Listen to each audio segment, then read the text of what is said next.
Susu mai manu kaune Omega ka Umalole keisile Omega ka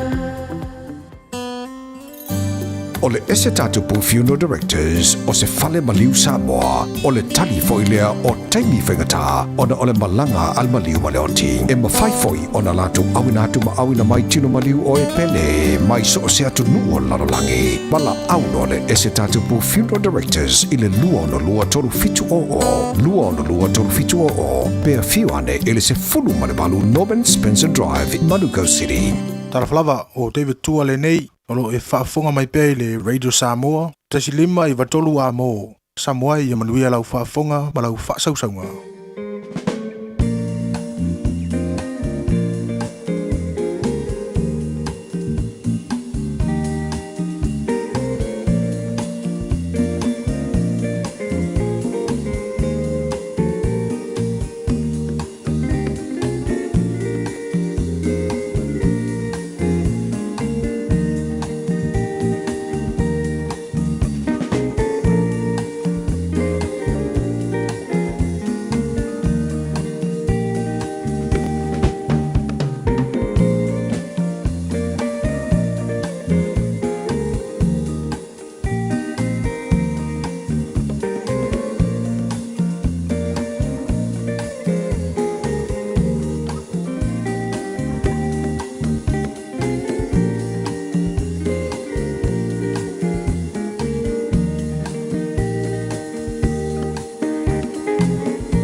Ua na ole Radio Samoa se furulima iwa toru a mo e tautuaina o e ilaungangana fitu aso le vai aso.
Matuave vi atu i le li I lo ngutu o te whaane ne e atu I ante ia te tono le to tele a watu lai o ia I le lima tamatau o le o popua ngatia.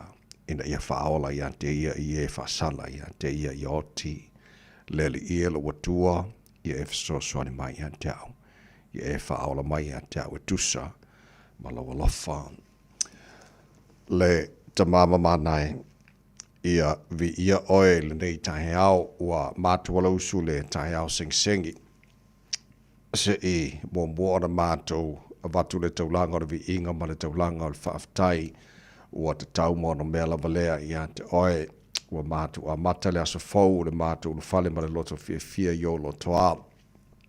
Alanga ina o vi inga ma mātou pese whaaftai ua o lea fo ua mātou sapi au whaamunianga nei tahe au sulaina lo alofa nei tahe au lo mātou tua ua mātou wifo mo vivi ia te oe ma mātou whaape atu e pa ia lava oe lea tua au lea tua siri ese mana matautia o lea tua mamalo lea tua mamana e lea I lava ma se etusa ma oe e tō tuli tu le vai matau laulo whaiva oma oe lava ke riso le alo lea tua soifua o le tupu oe o tupu e soifua ma le vavau e o le whavau o le tua oe la eile vi ingo le mamalu o le tua lava oe pulpulu le matango fie tama whaaftai tene lava I lau mea lofa o le ola faua mātou maua I le nei tae ao e le ai lava se tasi mātou te maua I le ola ua nao o lava o la walofa o le fo ua momori matai mai le fo launga le tunu ure nei fo I tae ao sing-singi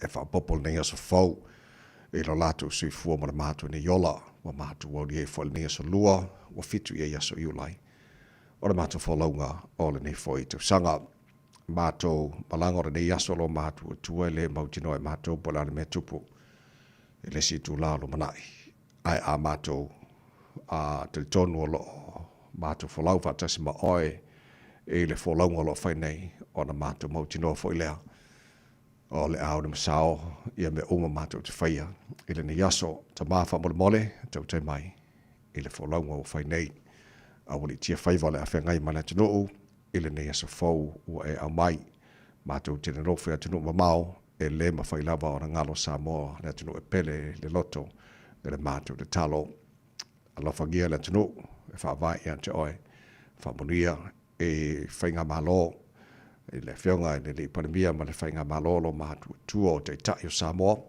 manuia fo ina I o mātou te ngata umalava e le ngata I Samoa ia e whapena fo I so se vaenga o nei lalo langi o lo alalama pāpā awai ia whasafua e lo alofa ma whaamanianga lo mātou tua whaamania fo I le nei atunu o New Zealand ia lo mātou na nofo mamawai whapena atunu umalava o le nei lalo langi mātou mantua I lato fia ai ma fia feinu ma leini mena nofo ai le ngata I New Zealand neo so se tafara nei kelope mātou wala auta māfoa I tusa lato manao whaamanatu ia I lato o oe la vole tua e malia I manao I mele lei umalava ia mātou mantua fo I le talo ma tu mal mul panga na mātou matua tu asin sino Samoa I malo mota malawa ni yaso nei mai taimo le malu lu lo fe ngai mātou le nei tu langi lo mātou no foi mātou pala le mafan fano au te to loina la tau I fa fo sia pe la latu se fu lau le tino sidi lava ele anganga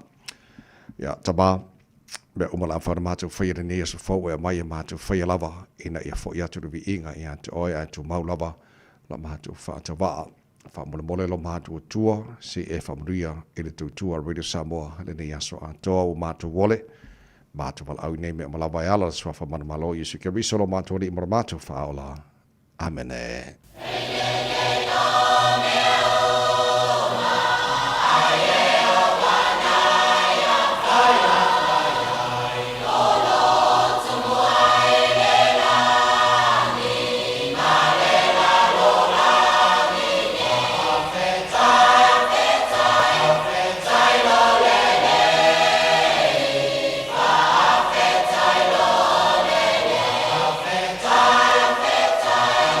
Tailo le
yo me oma yo wana ya fai o le binga le tua langina la fai pese ko risi fa fa ya o ngai Samoa le tautua mo o le Samoa ina wata tonu ia le tulai ono.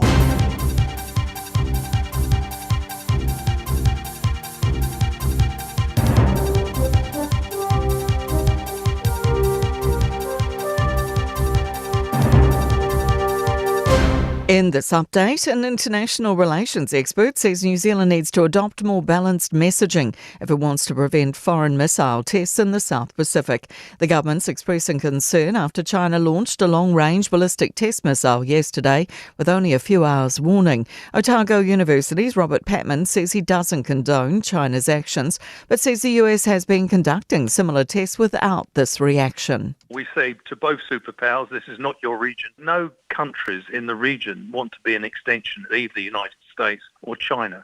In short, it's a vanity project. Miserable weather in parts of the South Island is set to stay. A red heavy rain warning covers parts of Marlborough and North Canterbury until tomorrow, while other Marlborough areas inland Canterbury and Tasman are under an orange warning. Orange wind warnings are in place for the west coast and heavy snow was expected overnight in the central South Island. Met Service forecaster Alistair Gorman says the most rain's expected around the Kaikoura ranges. Although rain and snow for the middle of the South Island is easing, still won't be the most pleasant day, unfortunately. Further south, Waitaki remains under a state of emergency.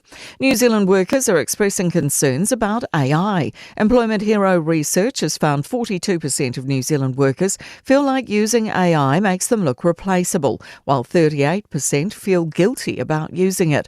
Auckland University AI expert Guy Bate says he advocates for an open approach to AI, where bosses and workers share what they're doing. Donald Trump's confirmed he asked FIFA to review US striker Flo Balogun's World Cup one-match ban. The 25-year-old was set to miss today's game against Belgium after being given a red card during the game against Bosnia-Herzegovina. But FIFA suspended the ban, a move heavily criticised by many, including Belgium and UEFA. The US president says the ban would have left a big stain on the tournament. That's news. In sport, job done for the Tall Blacks in the first round of Basketball World Cup qualifying. They finished second in their group behind Australia, following a 129-75 thrashing of Guam in Auckland. Tall Blacks coach Judd Flavel says he was pleased with his side's continued focus, even as the score blew out. The halftime talk wasn't long. It was just like, don't get bored from being fundamental, and because, this is, we can't be the team that sort of, I guess, falls into those habits, which, easily could have happened tonight. European football's governing body has strongly criticised FIFA's shock decision not to uphold American striker Flo Balogun's automatic World Cup ban. UEFA has called the move unprecedented, incomprehensible and unjustifiable. That's sport. I'm Jodie Gill. Ua na ole Radio Samoa se furulima iwa toru a mo e tautuaina o e ilaungangana fitua so le vai aso. Mobone tai ono fa talofa ma fa felo ai fa tu lima fo ile tele male fa lo allo Samoa le tu pele pa ia male malo la fa fo nga malo la versi fu ma wia fa malo fo le tu fo lau fa talofa ya tu swa fo ma malo la ta tu fa alo yusuke riso le ta tu mo wali ni yaso lo na lofa le aso ne wo fa ile tu ta tu oli mata tu fi ia per patia fa tasina nga le sin ese o le ta tu pa o sili le langi o lo na lofa o moni mai fo lo tu si fo ma tu wala ma wala ne sila fa inga e manua o mala nei tai a fau tatu fa fo vi inga ya te ala fo mai le tatu tua tau tai tatu fo lo nei ya so tatu fo lo le la lo na lo fa tatu ire nei fo so lua o fitu ya so you lai o tatu fo lo ngore lua fe lua se fo lu ma le ono se mai no fa fo ngore por kala me mano le tai au ar Radio Samoa fe nga ngal manan tasha by do so mai senior tatu Facebook mari YouTube or Samoa se rata si patia ma fe nga besta el telo si ma to ona nei ta vai mini tau tu no se pa ile tu as fo lu le tatu e ma no su ma no se fo ma ngal man fa malo fo ile langi mama le sunga le o tawai vi ile tuele nei aso fo talo fa Samoa le tunu pele malo le su ka fa kim mo ka ya ori i oi ka se fo ia ko nga ka fa pe ari ya le ole tato mauta abe pe timu pe la pe malulu pe mafana o la bol tau e tu mau la bol lo fo le tu e tato amen tato bo le tai o fo le bo tele tu la o mai la mai mo la fa fo le lo tau mo aso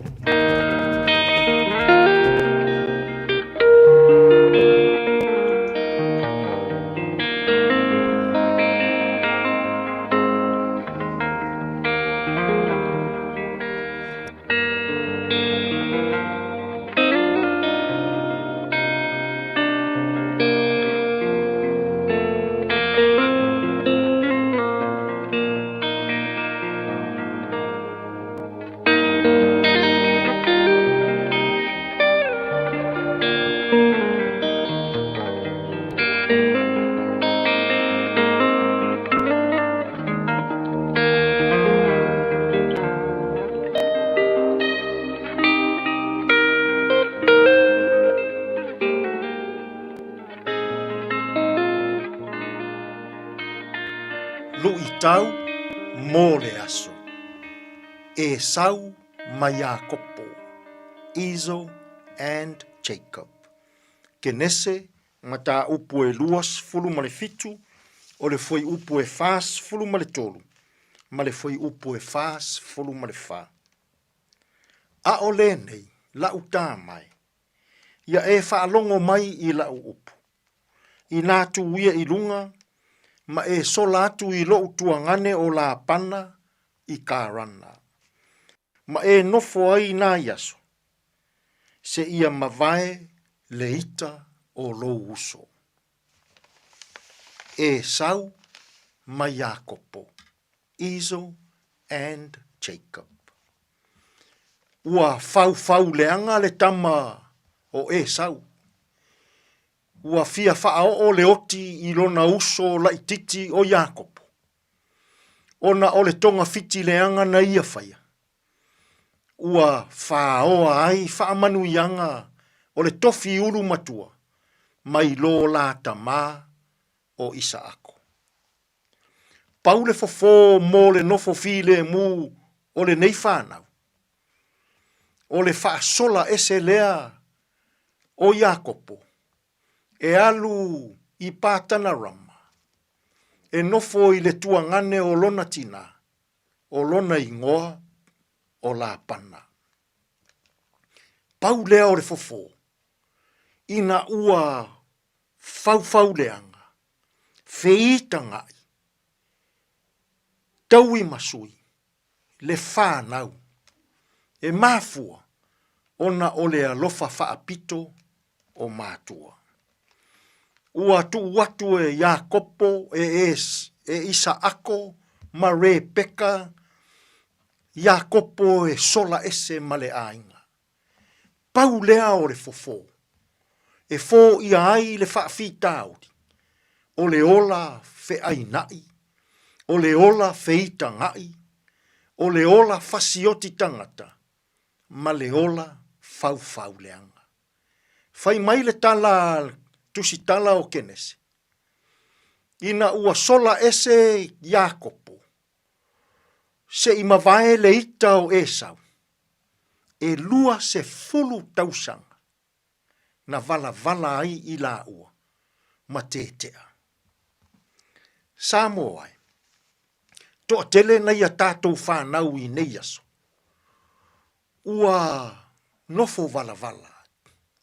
E mafua. Ona o le ola taui masui. O le ola feita ngai.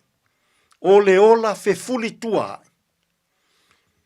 Ma le ola tusi lima. O nei mea uma. E mafua mai. I le alofa whaapito o mātua. E ese le whainga o leisi tama. Ese le whainga o leisi tama. E alofa whaapito i leisi teine. Ai le aise alofa i leisi teine. O le luas furtausanga. Na vala ai Esau malona uso o Iakopo. Ua whananau a la whanau.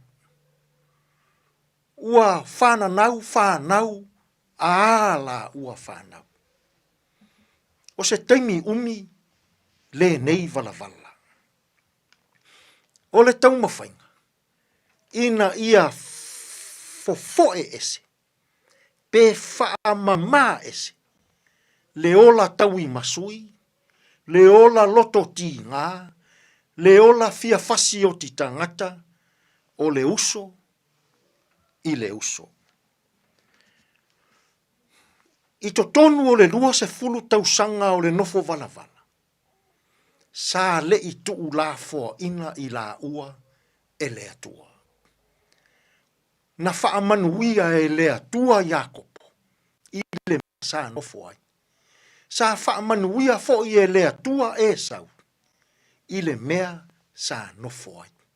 Sa la tau fai mori mauina. Whaamanuianga mai le atua. O le fina ngalo lava lea o le atua. Mo o tātou ainga. O le finangalo lava lea o le atua, i a tātou whanau. I a tātou no nofo whea arofan. ia tātou no nofo fia fia. Ma ia tātou no nofo fe faa maa ngalo ai. A leanga mai le isi tama. Ia faa maa ngalo atu le isi atali. A faa maua lunga mai le isi tama itai. Ia faa maua lalo atu le a fafine. Samo ai, e fina ngalo le atua. Ia tātou wola fe faa maa ngalo ai. Ia tātou wola le lei. Ia tātou wola fia fia. Ma ia tātou maua le nganga faa le atua. O le loto maua lalo. Tātou te talo. Le atua ai. Whawhetai ua mātou i loaina. Le leanga o le ola tau i masui. E leanga foi. Le ola fai whanau whaapito. Fesoso ani maia ia mātou tau tua ma au nanga o le nei aso. E tonu malele iai mea uma. Lou lava suafa Yesu lo mātou alii ma lo mātou whaola. Ua mātou tatalo atua i nei. Amen.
Love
Viva Bosse Malpese Amazing Love for Matautia in always full fit to what I need to lie on or if I forgot the Porclav Manuel time with the Sabo but not to follow longer Enterprise Motor Group in Maruko Mali Christian Savings on a minuto on Nafa as well for Tata Musica so if faithful oil tie musical for if I feel and fancy by oil maru the tie out for Malasel for let know allows you to my favor and a for a solo with time to Liam for Avano Maso Tabi Moletan to Porclame Areto on Ola with a pen of sungai and past the Lafa Copper to quarter fit to Ile Tile Day all the time to Maru tie for the Nana more than a for tie of today in history title of I bought a minute to pull us a fit you like Ile telo to sang of vai au le taina for fitu ile tau nei male fa po telephone ngal pro tania per tar fitu por kala me amata na o tatu tai au se mo tatu vai po mai lungona wala nei foi tai au fo Talo fatu avata avale lungo tato awala mai tawatul na feo lolo le traffic kolo o yai elo yai ni vainga fo ia wa polo katele a paula fo yo le na wa fatu a amata le tai au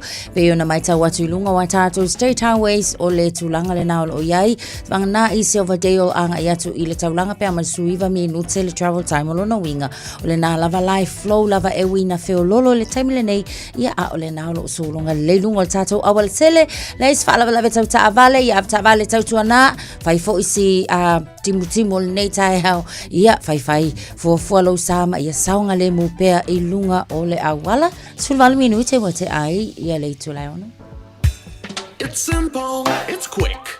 You're closer to families. Sending money's now made easier for loved ones in the Pacifica. New Zealand, Australia, to Samoa, Tonga, Fiji, to the Cook Islands, to Vanuatu. Connecting Pacific families. With ClickX, you're secure and safe. The lowest fees and amazing rates. Now helping home is affordable. ClickX with a K. Reliable. So sign up now with ClickX. Let us help you help home when they need it. We are for the Pacifica.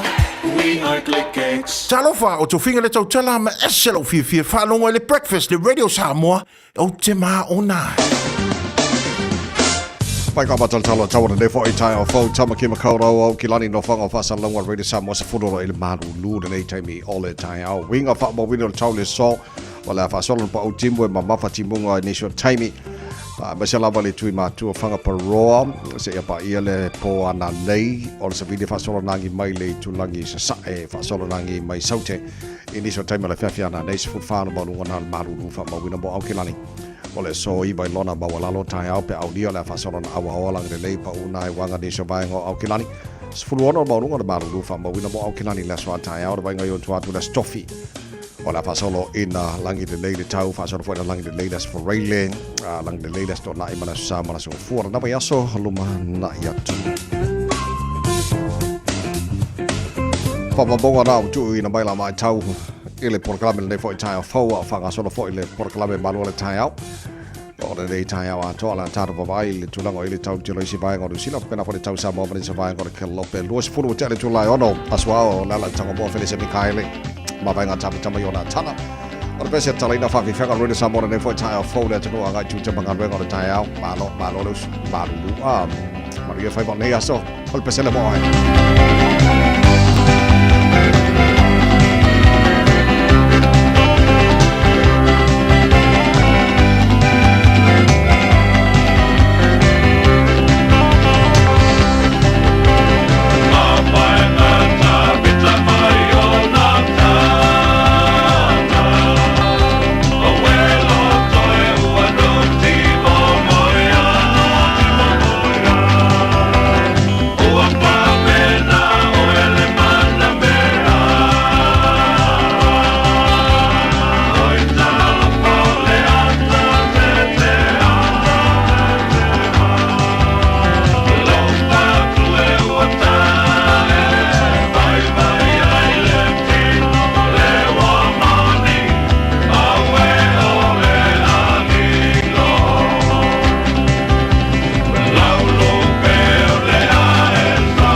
was full on wala fala wa jale July ono proklame manual time radio Samoa ile lona fitu nei o so July on tana follow wala lua fe lua se follow male ono manual follow mo ile tino tatu yai ile sabali ngal afa mol bodi ole le foi tau sanga fa talo fa pa ngal proklame ngal mana o fa fe lai mai fa talo fa male tai hao lungal Facebook ma le YouTube radio Samoa ia ai le fa ngalo ina fo ile fa fa mai le tino le tasili mai betul mo ya kila nei ia fa pena fo ile FM 106.1 in Samoa malo la versi fo mo ile nei tai hao fo mo tu sau te o te loia nei vai nga le olo tu mau ona ye lapta inga mo le fale tonu te lo tau o te loia nei lapta inga le tu na mai a lot valid until 3 a.m. pe au ke los kolu le va bia wa tai ia o le vai nga le na o lapta ia po o lea ua le lapta inga lanu mumu i Melbourne and Canterbury pe o nisi na vai nga o lea o lo ua ia lapta inga na mo tatou ai mai sila foi o le vala le na o Ward and Hanma Strings southeast of Awatere Valley ia mafapena foi la makai korua ranges pe o ina o lo o le lapta inga moti munga mamafala foi pe o le tele lava o le timu o le ai le vai nga le na i kai koura i le time a mata tu lava le na amata mai na nafsi ia ho lava fo ia tai au le vaveao o nisi o lapta inga fo i mo o le vaenga lanu moli ia o ila i vaenga le Tasman District ia pe o nai motueka ia e fasol solo atu ai lava fo i le Geraldine ia ma Lake Sama e fa pena fo ila le tuisi si fo Ashburton una to telefoni nisi o malo tato tunu o lo i vaenga ia o le motu i New Zealand nei fa pena fo i Christchurch mai tau atu o le tu north of Blenheim fo i o lo o iai le isi o lapta inga ia mai se lava foi fa pena foi ile south ile mai tawatu o le foi ai ti munga mamafa o lapta ia tato ina i Wairarapa ia and the Tararua range ile taimile nei mata lava foi la nei ile ono ile so se ia o ata ia foi ile vailuanga le po o nisi na vaenga fa pena foi la i Nelson ile vaenga le o le lanu moli lo lapta ia lunga o nisio a wala tisele nu o nisio motorways ile vaenga le snow pe launga ye Porter's Pass le State Highway 73 fa pinga fo Arthur's Pass o nisina lo lapta ia o le heavy snow fo ila o lo lapta ia lava fo le tui saute o Canterbury fa pena fo ia le tui saute o Rangitata River o le au maingo nei fa mamafa mo tato ina ia utangia fo ile malo la tunu taimi ia maaso ina ia fo ia mata pena mama fo ia nga malanga mo tatou mai se lava vaenga le wala mumu o kai korua ranges Ward to Hammond Springs and the southeast of Awatere Valley ia Marlborough Canterbury ato alava ya le mano le tunu wa te lo vaenga yo lo ia lapta inga yo le motu i saute o faitau inisio lipotima inisio famtalanga ila tolo olala i vaenga ia fa ba aile ola tau se makua kele mor kimu mor savidi ma fale ngai na telo vaenga fo il motu saute so le mano le tunu ala papa au vaenga ia pe ona ta ua ya fa mo le no fale tu ia ma tia ma le no fo lo tu si fu o ia i fale tono le tau ni fo vai time le tatu se valinga o tatu ia o le fate ia o le nei tu langi o tatu ila so na fi ina ua maua le tala o le a fa fai fate te inga saina e le Pasifika foi lea o lato ballistic missiles o le vaenga na matoi fa pole na ile minstal vai fa for New Zealand te lo ala away le fianga va pasamare Winston Peters a vaenga na ia fa lo foi lea e matoi te le ale concern lo iai ia mo New Zealand ele ngata o le e tau mai wa ke lo nga short notice le vaenga fa lo mai saina mai pe ka mai kwa ile popole a sainga le kula gile ka ke ia o la lava me na fa ia lato fa ia le fa ona ia pa wale fa lo mai ka ko within 24 hours wa ke real concern on mingsal vai fa foi le tu langa ma fa pena foi tato New Zealand o nisi saunoanga fo ia le minister i lana ia saunoanga o lo fa ali nisi fo o manatu ta ua fo ia o lo ta fa i ona manatu i lona finangalo peila ole o nisi ona famtalanga e le tau ona avea ia le onga Samuel Pacifica o se vaenga fo ile e fa ia ma nuclear testing e moni lava fo e le o mai o le lei leo le matautia foi ia male malosi o iai ia le test le nei. But o lona ia fina ngalo ele kakawa onga ia se menga e puai ia le saunga le mua New Zealand lato. Ai mai se lava foi ile Pasifika atoa ona o iai lava foi fea ngainga e tau sisi ai le file mua o ngā Sami o Pasifika ua uma ona iai o le iso vaenga o lana saunuanga foi. E pe e folinga mai wa manatua le lana ia ta o le treaty mararotonga le na sainia. O le vaenga le fea ngainga le na e tau sisi ai ia le tau sia saunga le mua o ngā Sami uma lava foi. O le Pasifika o le iso vaenga o ia ta ua lana saunuanga. O le tūlanga fo ilea ilenga e puaila o le saunga le mu o atunu uma le Pasifika e pei o le afolinga mai o le aka wawai i ngā e ia le atunu o le Pasifika e kau mawhai fo ile le tūtau militeli ina ia puipuia o lona ia lalangona e le kakau o ngā iese competition i atunu uma lava o le Pasifika inga ia makua i whaaku lai mai ia latu milikeli fo ia o fita ona o se tūlanga fo ilea pei o se threat i le Pasifika le tūlanga le ua whaia saina le taimi le nei so olo o ia whaangau le malia kele awa ua short notice ko ele a mga ia New Zealand fo i lato ia maso lato fo i leo ai maise wasunu o Pasifika i lea fo i whainga ua whaia saina lato o le whangainga New Zealand mara tonga o le Blue Pacific Ocean of Peace o te loa le lua whelua I think 2024 o le tausanga fo na lena whana i e whaatitainga saina fo i alanto mi sa o le Pasifika o le whamai le ia fia ila lo le whenga le a New Zealand Maratonga le vanga le Blue Pacific Ocean of Peace. A lo te mau fo ifta mai ana saini le whenga Australia mo fiti. Mo te lo tasi le vanga fo ina na sainia ele va solpol tai ora na fi. Ai o na sudden wa mai fasil silanga fo le. O le ala e tono lo su fa jula. O leo la a whaifa te inga o mea tau saina i le vaenga le Pasifika. Malta tununga, e leo a fie fo i le whenga inga saini a Euskalia ma fitian na fia. Whenga inga le nao leo wata o le Ocean of Peace Alliance, leo la o saini i le va o atunu unai lua. Ma o le whenga inga la lea, a wha apea la e alu ke ua wha inga ngile o ngā Sami Australia. O lona winga o le atu mai fiti e o mai ifso soani. Ia a whaia tūlanga e ngā lulue wha atasi lama Australia, e wha apea nā fo i la ia Australia la tau ia mafiti so se vaenga lava lai ono afia ile saunga le mua mai se o ngā Sami ma so se vaenga o atunu ia lua o le atau whainga lulu e whaatasi lava fo i atunu ia ai mai se la o le whaamalo sia o le tūtau military o la tau defense forces ia mai se lava fo i le tūtau security tūlanga lana o le olo o tonu o le whenga e umakunga sa ngili whenga le ali a le ua whai mai whanga le vaenga le o whenga ia lua Australia mafiti o le na saini the Vale Union Treaty o le vaenga ia fiel tūlanga economic and security o lesi vaenga o Ocean of Peace Alliance o le vaenga lea mo puipuinga la o malienga o puipuinga e le va o Australia mani fitile na saini le son la kwai fa ke ia ke lote le fa te ia fo tatu New Zealand wala nga ele o afiela New Zealand tono le fenga le nga Australia fitile na saini fenga le Yeah, I'm very loud to tell you na yel tulanga na yai le son na fia. Mana awa le lau te tilu fo ia o la wa na yai fo ia na saunoanga ale sunga tatu palemia.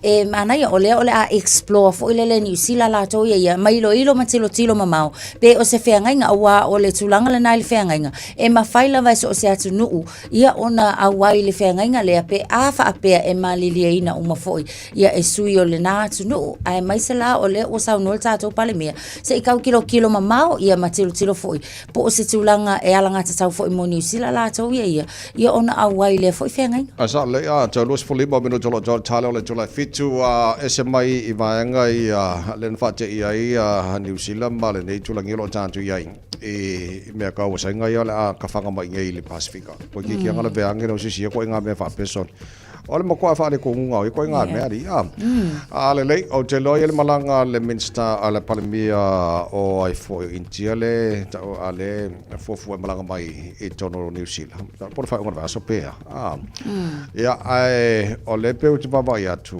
o le fenga ngal nem kwa ki ke ya elva ya le minister va for New Zealand once va sa bare once ne pides ya ke lo le fa mal pan me le se me pole ku sa pele ye ko ngora ku ya va sa mana le se me pole pa o le va o ye male par me o India yes ya yo ole mana ia le na ole fa mala mai na mai fo ile pale mia onga ole fo wa makanga ngulu ole olo ngulu le taimile nei mana tua ole na fa ali le finangalo le fia ole minister ole vai fafo nga ila va fo ile FDA treatment le trade le na le New Zealand India free trade le na yai ona yai ni so na fo ile ngona olo o yai nga ila ile fenga le la ole awai le taimitonu lava le ole fa yai le fono tanga le ma sesi mai fo ia le pale mio initia ina New Zealand o sai mo le talu mai le fast fulu tau sanga talu ai le ua toe anga mai na se singa New Zealand na renda modi ia ona ole fa mautuina lava fo ile fenga le FDA le o man sainia mai ina but ole turang fo ile ole wa mata fo ona tilo onga ole o yai ia le fiongo fo ia va samana ia ile taimitono le fono le peitai o la fo ifa amala malama le mai lava le pale mia ole au ese ole au to ese ai fo ole minister la to o taimi tala fe unga lava fo o ana fono tanga ele ila se faina ia ole le awai awa ole palemia ia ole su mai fo la palemia ia ole fo ia kali aku fo ile palemia so mole kilia ina la ole ia ele ai o la fo ia fa au tiute ole minister ole vai fa fo la to ia ana fono tanga ia ai mai se oni se tulanga e tsa ona to ese ai mela tunu o titilo anto le ole Benfica ole po le family nga New Zealand le tulanga le fa to inga free trade ma India ol mo kwa ke le ole ya talun sai ni fe nga le mawat aki ki la ko si ti lunga po le limo pasene si ti le amesale ap yes ya wa te lo le pe for nga mai o India le wa fa solo in tele ile supply ya po exporter a New Zealand talon sai ni le free trade de ole ma ke na ya ele yeah, because at the end of the day or the economy in New Zealand fai on fa le ia ono le o fenga inga ia wale foi na for le afionga al minister foi a tuisina me mo tua Christopher Lux lima pe fituisia tunu ule ala fo fu at malol fenga palo telefoni les fitu November le ala fo saying for isela ko free trade agreements ia mo le ala economy New Zealand mana ia le na selo ai mai selo foi nei au fai fato anga ia o le isi now tu le tele mo la to ia wale ala o le asi tia tama ainga ia ole le fo la lenga ia ole marketing no na ia tato olo asa le to los futasi minuto lo to tala ole tu la fitu ala fa tele to la mai bom la fa fonga le fo time le tai out a mai fa fanga mai tain le ole fa ulo ia ona so le Malaysia tar fa salonga fa business Malaysia ta to report mai rupa ole a wala le tai out ona tu ina to lo le ole ta to ma lo tai fa la a retro le ola so ya fa tala fa le ko fa good morning tamari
tasilima iwa tolu amo.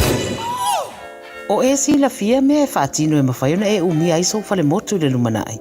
A whai fo i so fale motu, o e sila fia mawhaiona whaatino ni isi o fuafuanga e whaongaire equity o lo fale. A wani e misiere por kalame o le malu I fale, ia fiafi o sururu taitasi le se fulu e te aile whaa. O le a e sila fia ai au wala e mawhaiona e umia se fale motu le lumanai, ma au wala e whaongaire equity o lo fale motu e whaatawai se isi o fale, le por kalame o le malu I fale, ia fiafi o sururu wa yaso taitasi se fulu e te aile whaa.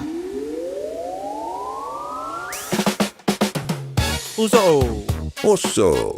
Son, fe o kausinga iau makari ila manga iau lau ka vali fou. La we a un show so. Bye. On Enterprise Motor Group man ka. Mo uso yai kaya wangi.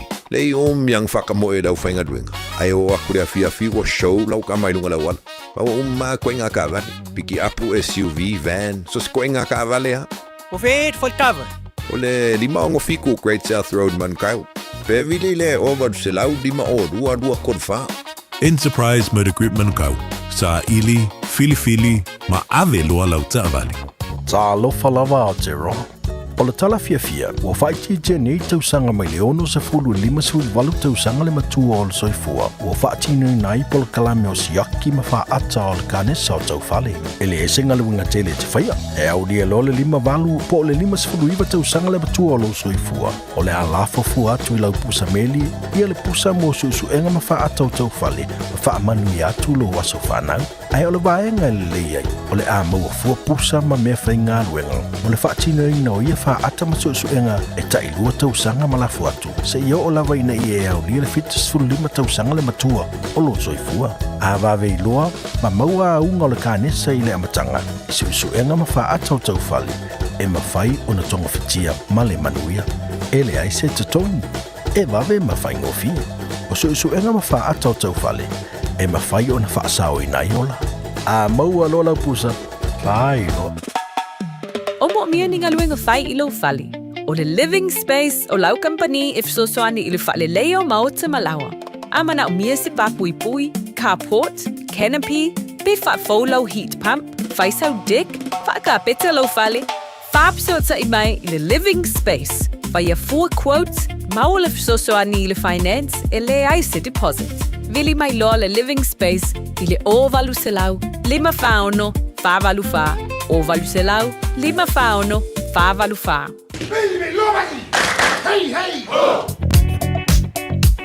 After vale lungo tato State Highway 1 southbound o lo faisi pisi le vale na o takanini mpapkura le taimile nei. Wisney Road on the eastbound anga iatu I George Ball Memorial Drive o lo faisi pisi le taimile nei a mesfo I malanga iatu le na I le malaiva alele. Lungo le tato Southern Motorway northbound o le ai mai tawato le naife o lolo no wingo o lo lansa masama mai lungo le tato map e fa pena fo ila le mai tawato lungo le tato State Highway se fulma le no eastbound o le fo ilo mai tawato ia o lo o a feololo lava I le taimile nei leis fa lava tau ta avale afta vale tau tua na tau sisil saunga le mu le o tes full 5 minute o natale o le fitu. Thank you for choosing ClickX. Hey, did you know that sending money home to family and friends if I really ClickX? By Australia fa per New Zealand tu per la for my mo ai. Upolo sa baki manono apolima isamo nei. It's simple with 4 easy steps. Sign off here, ClickX. Sign up now or log on. Select some of my own millicent. Inga will receive in no time. But don't forget safe and secure. Sound alemu oila utautua.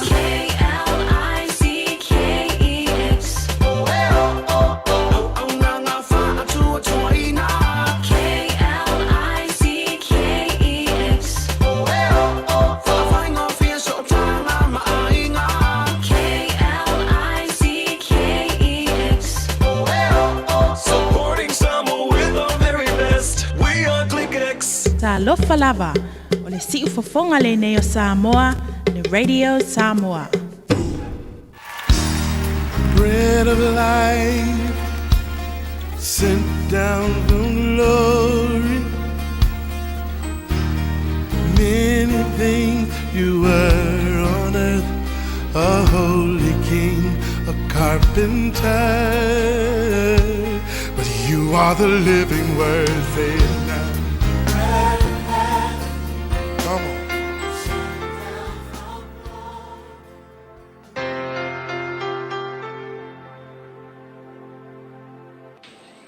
O te whatalofa i tātou atunu o mai tātou polkalame masani o le areto le ola ia ile nei whai aso malo le soifua manuia o le tusi lea Ioannes furulua o le whai upe tolu ia se ia o ile lima e whapea ua tango fo i Maria i le li tara o le unato tautele ua iau uai vai o Yesu maso loi ilona lauru ua tumu ai le fale i le manongi o na whai mai lea o Yuta le sekara. Se ale mea na le whaatau aile na au umanongi ia maua mai se tupetele ma avatu i e matitiva. Ale upu mo o ile asole nei so se mea e te whaia mo Yesu e le mau. Ole tala ua e masani ai le teimi fo ilena ia Yesu i le whale o la Salomo na tua whawhine fo ile o Maria ma Marita. Ua whaile la tau talisuanga e wasau ia Maria ma le suau u manongi taumata ua iau uai ia vai o Yesu ia masoloi ilona lau. Ia le mela utupu a manongi ato le whale a wafo i o le u taumata le nei u whai mai il tala le tuspaia. A le mea utupu ua whaitio ai uta fo ile na whaalata Yesu ma whai mai lana tala. Sole, mai maule ngai suau. Anga avele nei suau e whaatau maua mengi kupe se tele ua o ngā e tuwha i e matativa na te ilo tala Yesu na whai ai ke lola ia Yuta i le aso o le mea le na whai e Maria o se mea ua mai mau peita ia Maria o lana ngai inga sa whai o le tapua inga i le tua o le so na whaila mo o e i le aso le nei so se mea le lei e te whaia mo Yesu ia e tauina le mele na o le tapua inga. A tonu e tele ni se o lo whaitio i lo wolanga. Ia kai pei on mea whailea o lo to anga i le lotu. Ia wailo isi kanga kai koa anga i lotu ai kanga kai whaitala wape a ka mau angelu pi e ula whailele ia te oe o lau to anga i le lotu. O lau ngaruenga le lei o lo whaia i le tua e ala atu i le kalesia kerisiano o lo e ngalue ai e ia whaitionga. Le ngata i lea o au taulanga, o au se furuai, ia o lau tau sile lei o le whaiwhi au nganga wakwe lea tu e so ani lo o langa. Ai so se mere lei e whai ele asa ma whaitionga tangata e whai ia te oe. Ia o isi whai tangata, a tonua ua whapei fōla tau roko pe awa ai ia umenga e whai sole. Kua mai mau la menga ke fai anga ave kausia i langa whangau anga ave e whaakau i se mea ai alona ainga ia pese fe fo e fai se mea lei mo alona ainga e ia fai tionga whape nā tangata a le upu mo oe i le aso le nei aua e te amana ia fai tionga a tangata i le mea le ngai ke whaia ona o le suafa o Yesu wafa i ke leo ai e kuia Yesu ai ole e kalesia nganga wakwele tua ma le whaiwhi au ngā wakwele tua e tausia loa nganga o ina e whaatino ai loa lofa ma loa ngalelei ia Yesu ia tusa ma le mea ua ia whaia i loa langa so a whaitio la tangata ia te oe lau rofia angelu lau rofia le lei whaiwhi au lau rofia kama lima kikele ia on mea siringa tau o le motive e te whaia i se mele nei mo le li whaola o Yesu. O le lui la mo o le asule nei. Aua le tau fia le mea le nai whai. Ma ia e loa o le mea le nei nai te whaia o le tapua inga. O lo tau singa o le au auna le tua. O lo wanga le lei i le ngaluenga le tua. O au tau langa ma se furua i o lo whai. O le vaenga o lau tapua inga i le tua. Vai le mea Maria nga whai. O se mea tau ngata. Ai whai mai. Na tauina e Yuta o le mea mai mau. Ai na tauina e Maria o la na tapua inga lea i le tua o asa saatu lona loto ia te ia. Ia, e oa il whamai karat kuspai mai Yesu, e oa i singa i vai ke fōai. Mol tangata i le ngol so ona o Yesu, whai mai, e amana ia ele tua o le tapua ingan mena le tua ia o matu talo lave te whaamanuia ia te lātou o lo lātou au auna ia te oi so o se tua inganga ingoinga whai matapua inga e whai loa tuai ia le lofo lau fio ma le mea ua e whaia i o lātou o langa le ai seisi me whaatino ai whaatino ia mātou ngai ingoinga mga luenga whai loa i le nganga tapua ia te oi whaafitai Yesu. Amen.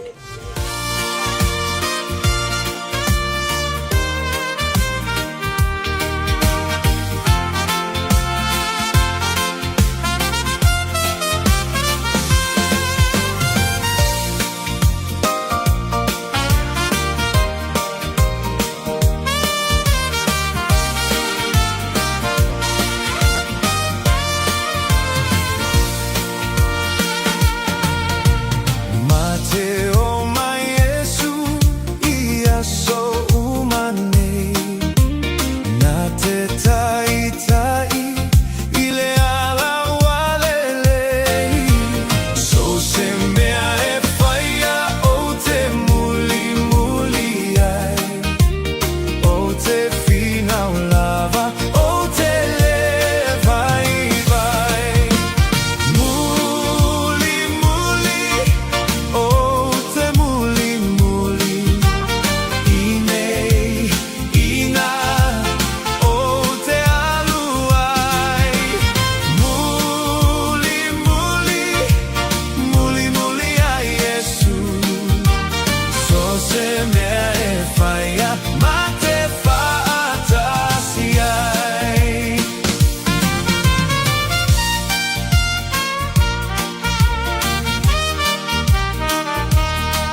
se mea e whaia ma te whaatasi hai.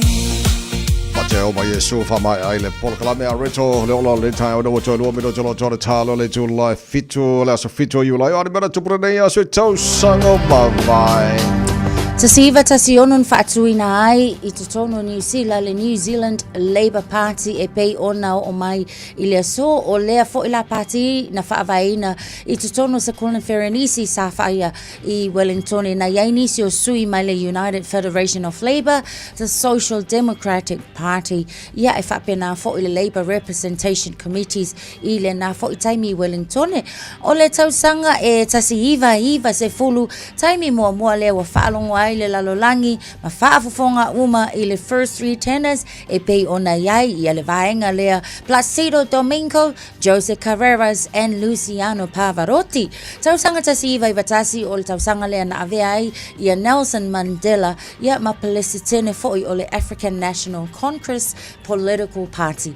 Nisi na vaenga mea na tupulene ia so ia so waleva. Tasilima I Vatolu Amo Radio Samoa.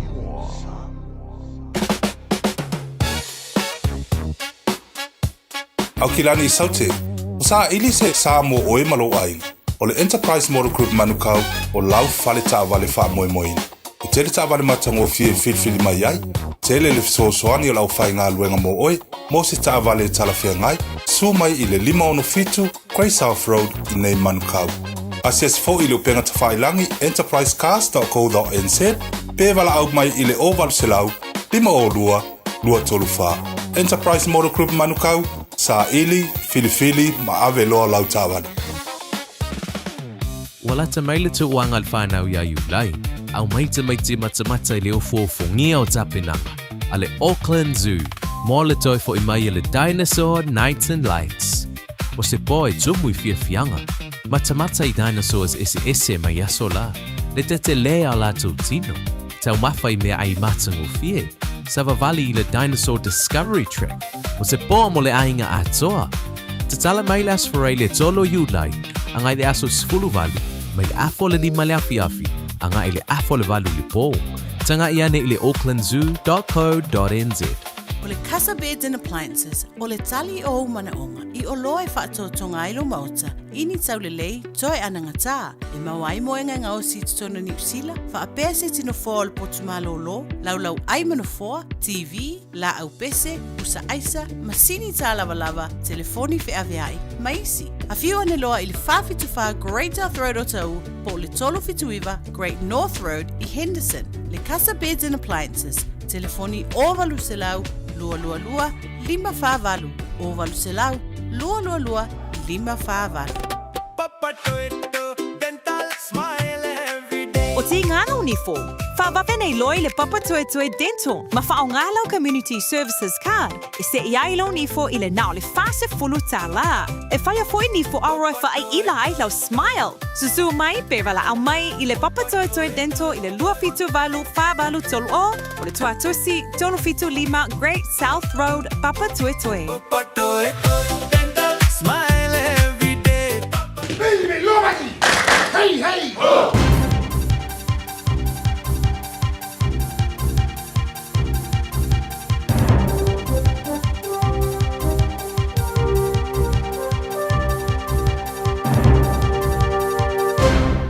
In this update, our government is expressing deep concerns about China testing a nuclear-capable missile in the South Pacific. It launched the long-range ballistic test missile yesterday, just hours after warning New Zealand of its plans. Senior Minister Nicola Willis says the government will be talking with Australia, Fiji and other Pacific countries on how to prevent future tests. The missile was fired into the South Pacific nuclear-free zone, and China's action goes directly against the intent of that treaty.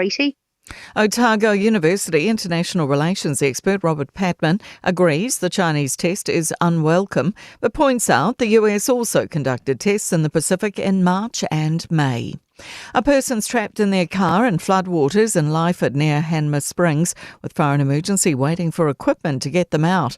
North Canterbury and Marlborough are under red rain warnings until tomorrow, while Northern Marlborough, inland Canterbury and Tasman are covered by an orange warning. Julia in Blenheim says it's one of the worst storms she's experienced for some time. The wind is just absolutely roaring. It's howling and whistling. The rain is kept up very strong at times during the night, but it doesn't look as if it's going to diminish for a wee while. The Finance Minister expects the countdown to rescinding fuel payments will begin this week. The $50 financial boost for some families was to last a year, or until the price of 91-octane petrol drops below $3 a litre for 4 consecutive weeks. Nicola Willis expects the clock to start ticking tomorrow. Donald Trump says FIFA has made the right decision to suspend the ban for US striker Flo Balogun. The 25-year-old was set to miss today's game against Belgium after being given a red card in his previous match. It's attracted heavy criticism from many, including Belgium and UEFA. But President Trump maintains he can't tell FIFA what to do. I asked for a review because I didn't think it was a foul. And, again, I'm good at this stuff. I thought it was two great athletes that crashed into each other and got entangled. That's news. In sport, Belgian football authorities look poised to fight against the controversial inclusion of US striker Balogun right up until kick-off of today's round of 16 World Cup football match.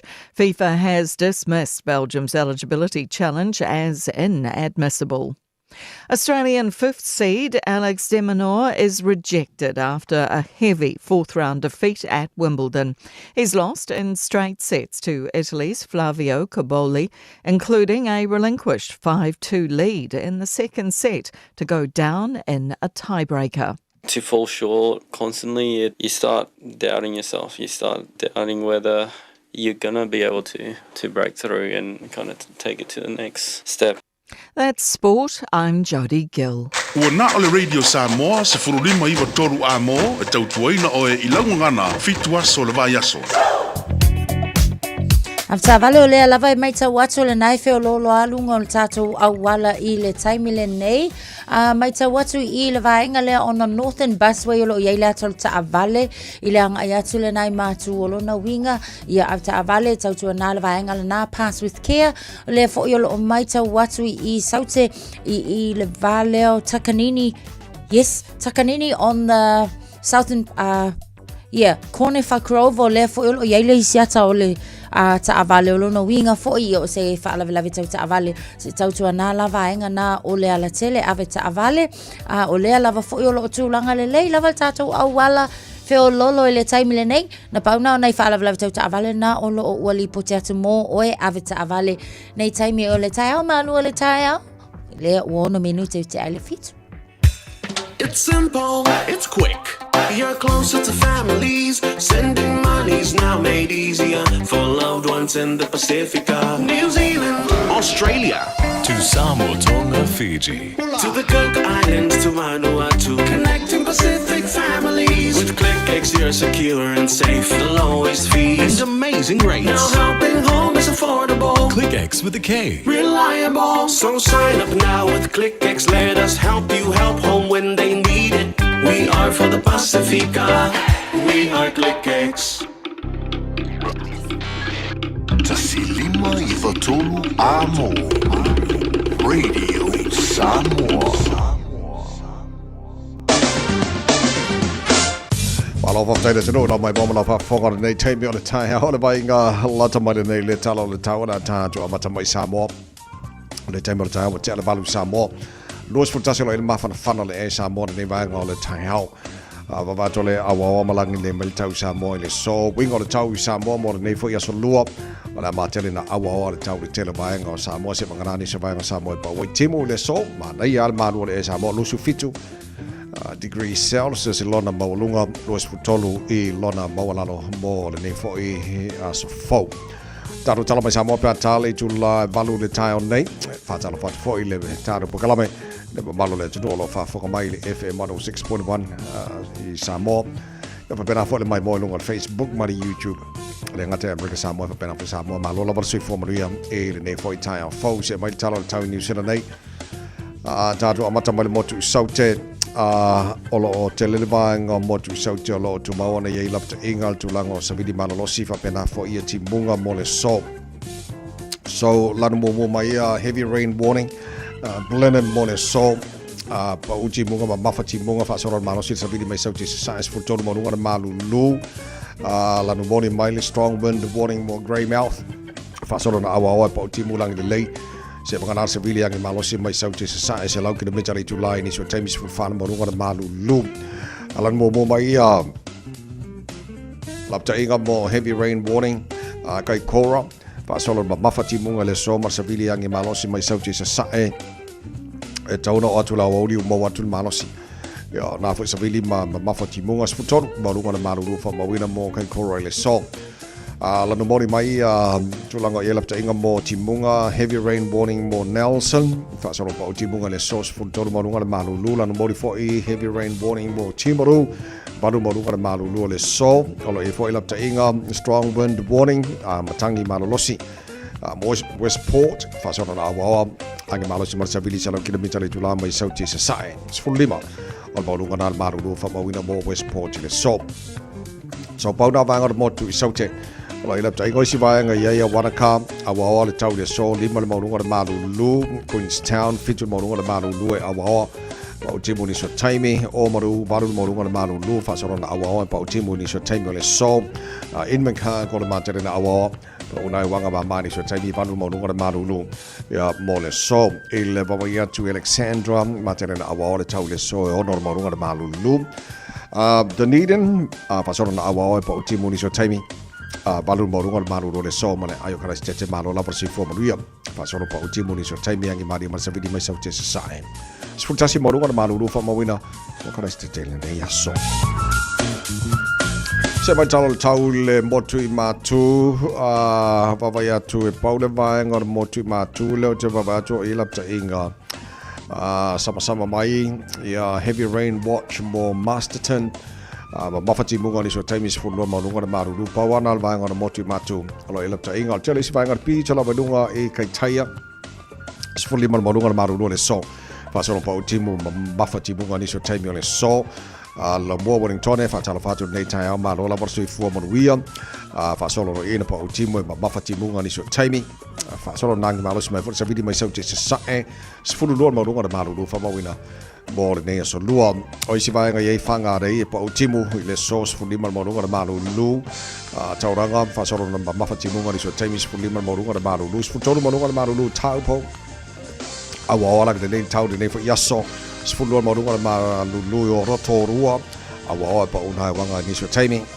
fa solo in langi de lele tau awa ni so timing Palmerston North Sfulima morunga na malu le so langi de lele tau ni Plymouth Sfulima morunga na malu nei fo yaso sful morunga na malu nei pia awa pa una wanga ba mai ni so timing o le Sullivan sfulona morunga na malu fa mawina awa pa utimo nei fo yaso sful morunga na malu Hastings fa so na awa pa utimo ni so timing sful morunga na malu Gisborne awa pa utimo nei fo yaso ya makirikiri ro maro se fo malu sful morunga na malu fa mawina Monia sola matere na awa pa utimo mo to ile nei fo ia so lua Tama kim kaura wa kilani no fanga fa salonga radio Samoa tatu yele se fulu ia le maru lu ne vanga le taia po sa fa fo le malama to ba winga le tau le so pa utimo ma mafati mo le so taimi me se la vale tu ma tu fanga para e fo le taimi angi malo se ba se bilini so taimi le so fa mo lunga maru lu fa mo wina mo kilani le so taia pa dia awa ola le lei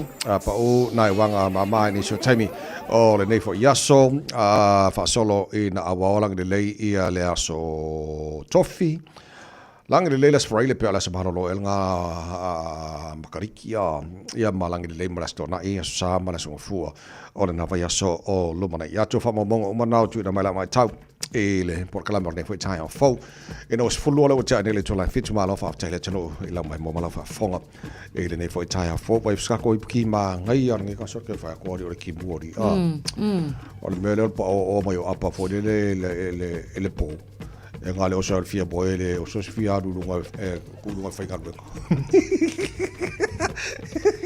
sa ole le ai sa ole e ai tan fa ma lo si tanto vai o ngalu ngai so so ni ati a tina e tanto wai e am so so ngi lo so wai ngai fai lo we ka le sia Yeah. Ia malau kau langa fai loko mari.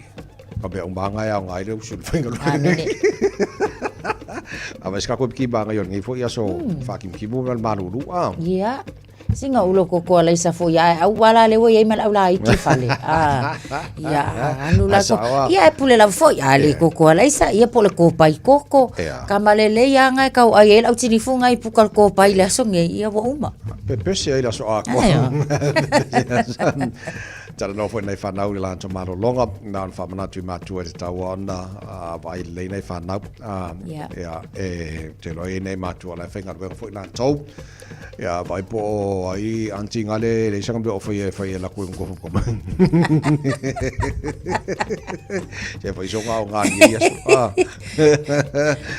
ia le lei sa tatal nol po kala menei le tai au e me kau sainga ia la kau whaka ka mangil Pacific kau whaka ia ngai ku ala me fo ke foi sole nga fai do mai ai ko kongo lusu fai ku la a whaki ngoi le ia masinga ki voi au kama ia ni ku sa e la o titilo a o wa kau ke le lopo la ma ba le ka whanga mai sainga na to polesting me sali a fa pe ala fa ko mai o saing o ka ko pai ngai la ma o me fai nga pana fai e tunu teleni ngofo mai o ka whanga mai ala ko mea kau fo ile a sau ngai la misi la ocean a ku a dolo bai o mai ka ko ngai ola ka ko me fai ele mas ka ko me fai ka fai ele tu lang ya wa em fai nga misi le take a va pe la take da nga sambi ya sau ke o misi sambi a la ni fo se ro nga ka si a dolo bai o mai ngai ku lang yol Pacific ko ka ko ye sale ai se ka fa popore ka ka vo me a senga ye fai mai ri ya ai o tu langa na o ngo fo po fa pe ma ka ki a fa nga senga lim pre me le bo nge ri ku sa sangi fe nga nga skari ma fiki o tu langa o si fo va ngol pui ngo la wa ai fa ro mai le se mo ko ile mo se ka ko ngi ko nga me fa pe so o ke fa ko vo fa le ko ngo so ka le ngi okay va ko se fa sara ka ma ka alo America ai vidi place ke nga America yo me fel exercising all power ka ma so ko fo ya wa ke va ko fa unga FIFA il tu lang sok ka wa nga ko le ise fa nga suya la tu fa unga fo le nga fa so ya we ala le fa mai Donald Trump pa la me fa le video ko review le al me mo ya o po fa fe wala wa sau no mai va mai ele se me nga le nga pa wa o ta mai to o lang fe ko ai la wa ka o lo no winga fo linga mai fo lo na yema na tu le ka nga se fa salanga ya nga i tam ta al vai nga al place ke nga la ko wi ai ko ai me mo ka lo tu la fono ta ka wa nga fai al fi fai la tu fai o le mea o el fai ya le sole ka fe so o le video place ke nga America ka mai ai ala ngo winga pule ao Donald Trump ali mo ka ro ngari mo le power Donald Trump ali ya le late so soka o te batu yele au tasio ta au fai nga piki mai la matanga wale sao lungo le quarter finals pe au te lo o wai fo Brazil o Brazil au le ke lo le wa au isi au tolu le ka mo er ka ninge ke lo ngala sul quarter finals o Spain lo te batu le ta almo Portugal ka minge fulo mi ke le kalunga makar ka alonga le ingi o se time nei le au ulipolta ka alo USA ma Belgium o te lo te pawana ta alonga le toi ma Argentina ma ko piko ka ma Switzerland ma Colombia ona mo lo leo au mo quarter finals wa te lo quarter final mo o lo ke va ko lo confirm mai o falani ma Morocco ia ale la fa tali la si quarter finals e fuala I fa ungo talonga I nei so far to tonu au le nga piki mai le amatanga falangi engelangi ma Spain e o musila I Brazil ole au le no wele si au lo ki lo so le e mo ko ki por sa no wele sa wiri ia o sokanga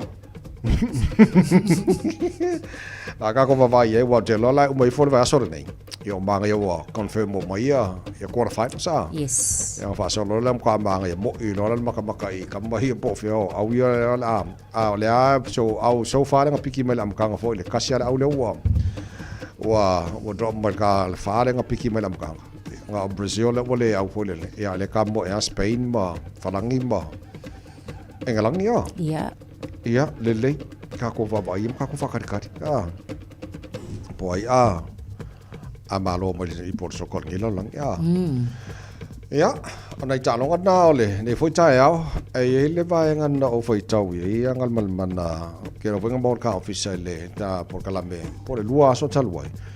Ole warning le ave la to ye la to fale rental properties. E ye me ta o official ta ona Natali. A ole I avel fatanga ngala landlord le tenants no foi. Yeah. E talwai la ona le me tupu mai. O le kele o fale ia rent e tangata ia whaia la ko me whai mo whara whasain.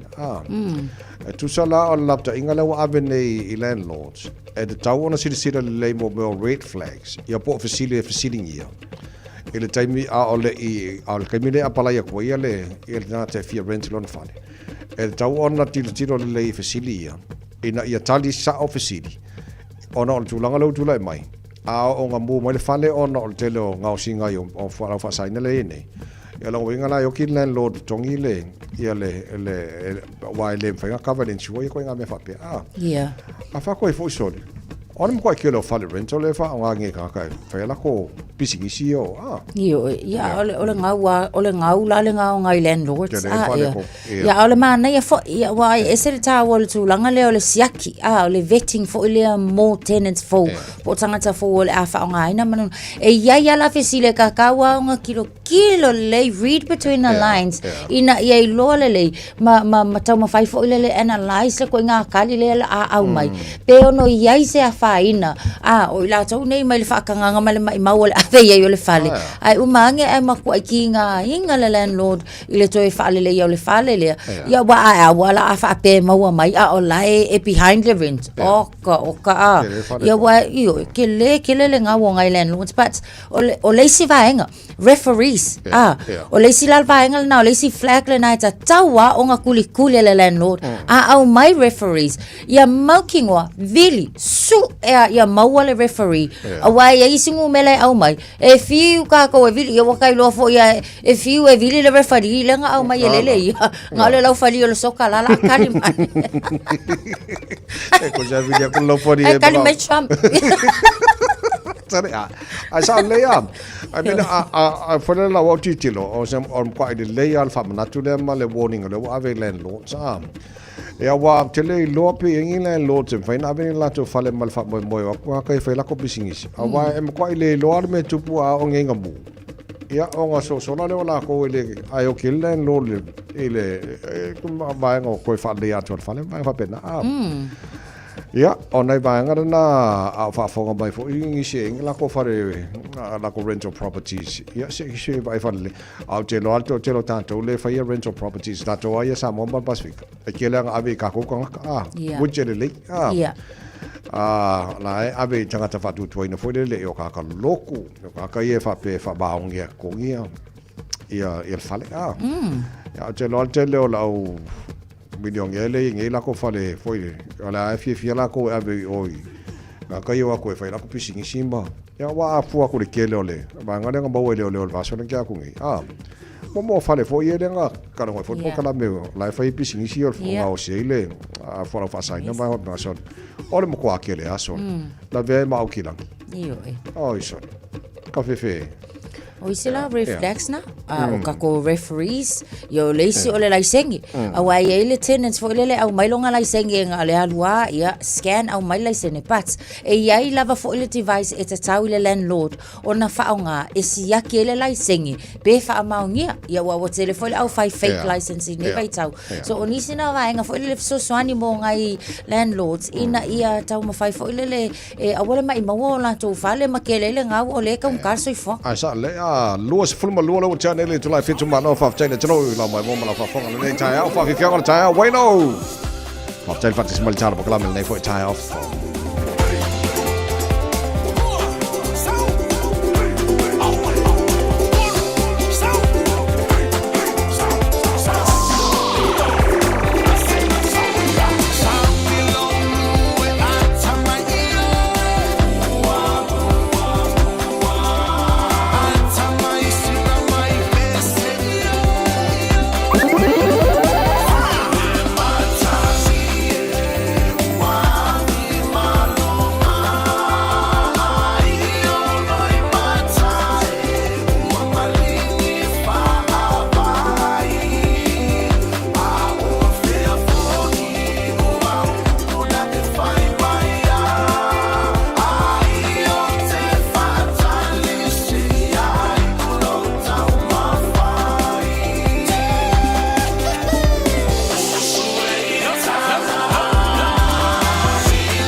o lapi Mariner, mau belo li tio. Ile Radio Samoa tasi lima iwa tolu amo. Just think a minute.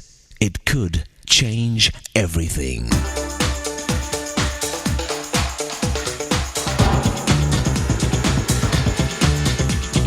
Think a minute. Someone said love is a fantasy that is cured by marriage. Yesterday we talked about the epidemic of sickness destroying many marriages. So today we'll finish with one more unhealthy sign, then prescribe some medicine to heal and rebuild our life together.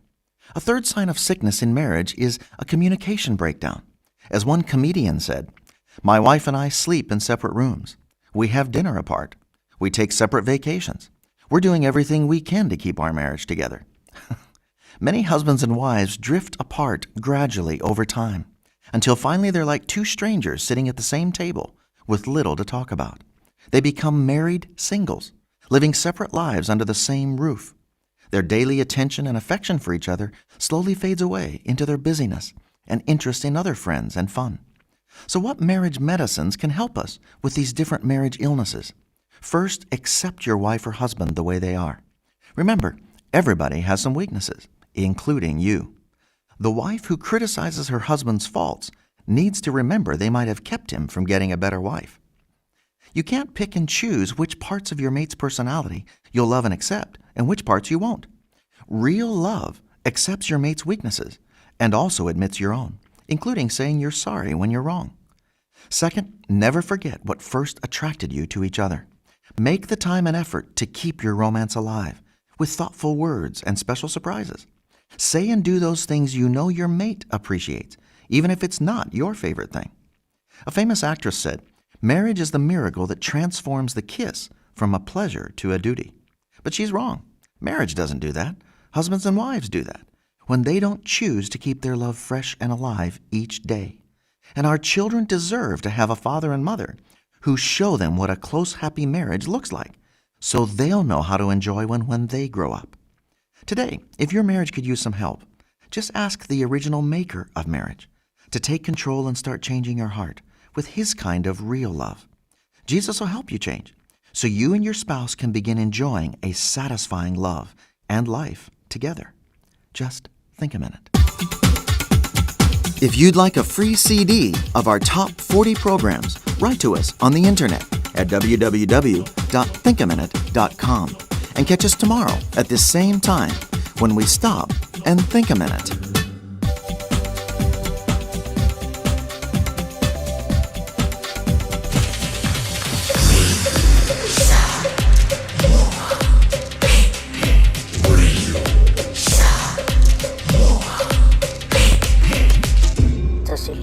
Tu amo.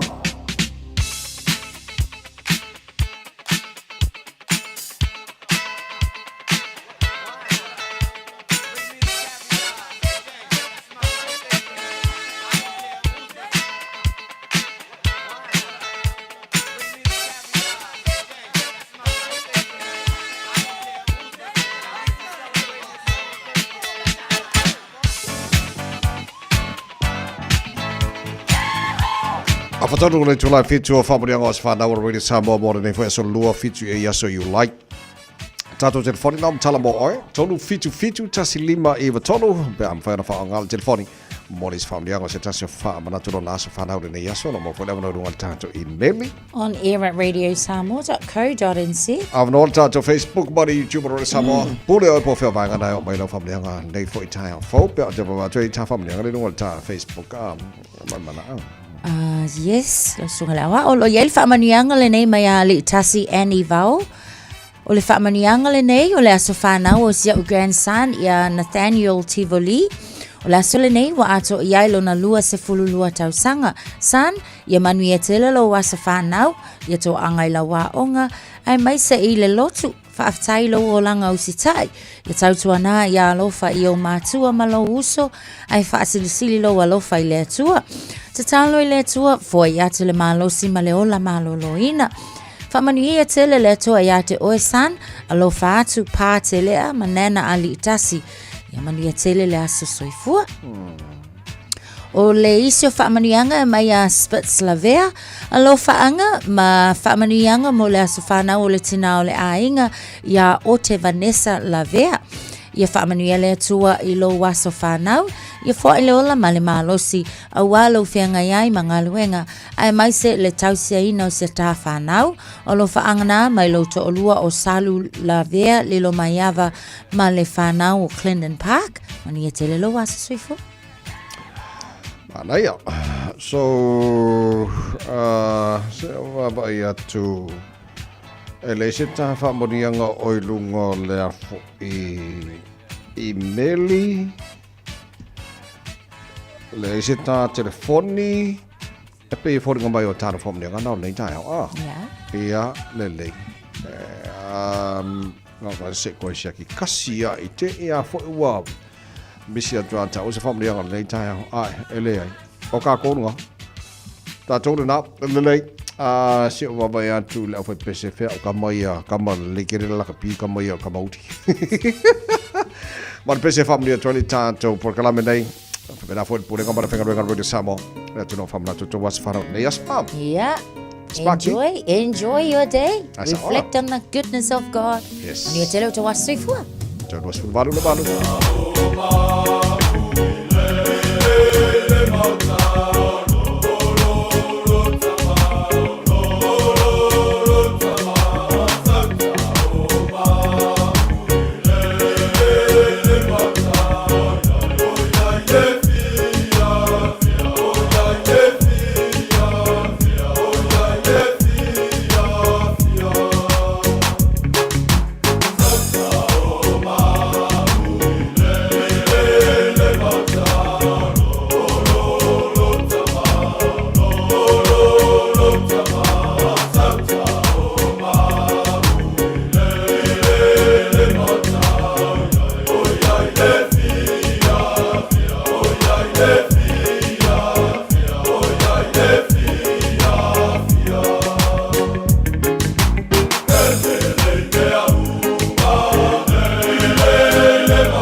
Tavale o iai le whalawa tau Tavale le vaenga le Tirako Drive on the westbound at North Park.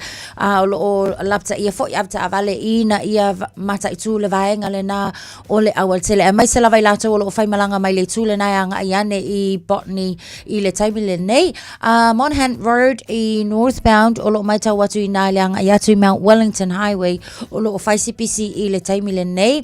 Lunga lava fo I le tato State Highway 1 City bound o le mai tau watu Faya fo isi feololo pisi lana wa yai I le anga iatu lana Penrose. Fa solo to anga iatu Green Lane. Mai tau watu fo I fa pena fo I le mai tau watu I Ellis le taimi le nei. Great North Road eastbound anga iatu Western Springs. O lo faisi pisi le taimi le nei o le tai au. Ia mai se le anga iatu lana Grey Lane. Ma le anga iatu I le tau langa au tu.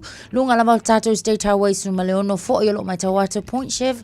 O lo faisi feololo le pisi lana o lo yai. Na wa yei kako kiu ngai ama kako ngale anga iatu I St. Luke's Road I le taimi le nei anga iatu aile le tato interchange ma le anga iatu I lunga o le tato Central Motorway Junction.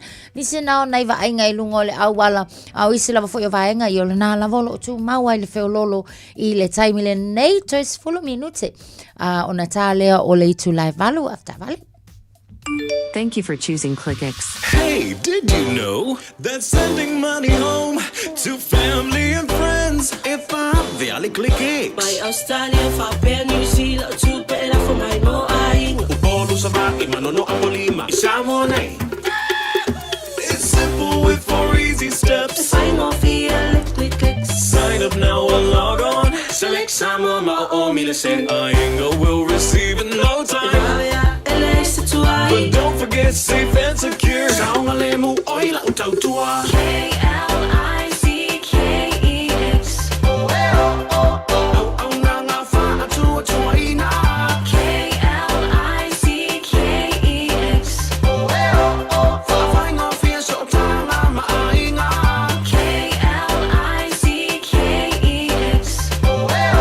Supporting Samo with our very best. We are ClickX. Talo for Samoa on Mr. Cowboy Lene. Fa for fonga ma mai mo mai bea I le Radio Samoa. Yeehaw! O Dr. Chen e mawhai ono fsoso animo o I tinga o le tino.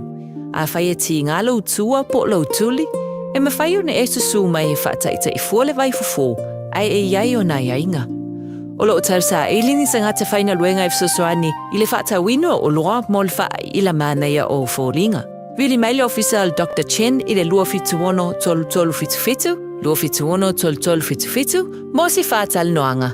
Pe susu mai I le lua luono, Great South Road o Tahu. Dr. Chen, le fō mai o vai whaale nā tua. O mo mia ni ngā luenga whai I lo whali.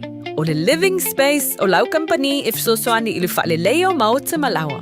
Amana o mia se papui pui, carport, canopy, pe whaafoulau heat pump, whaisau deck, whaakapeta lau whale, whaapsota I mai I le living space. Whaia 4 quotes, mau le wsosoani I le finance, e le ai se deposit.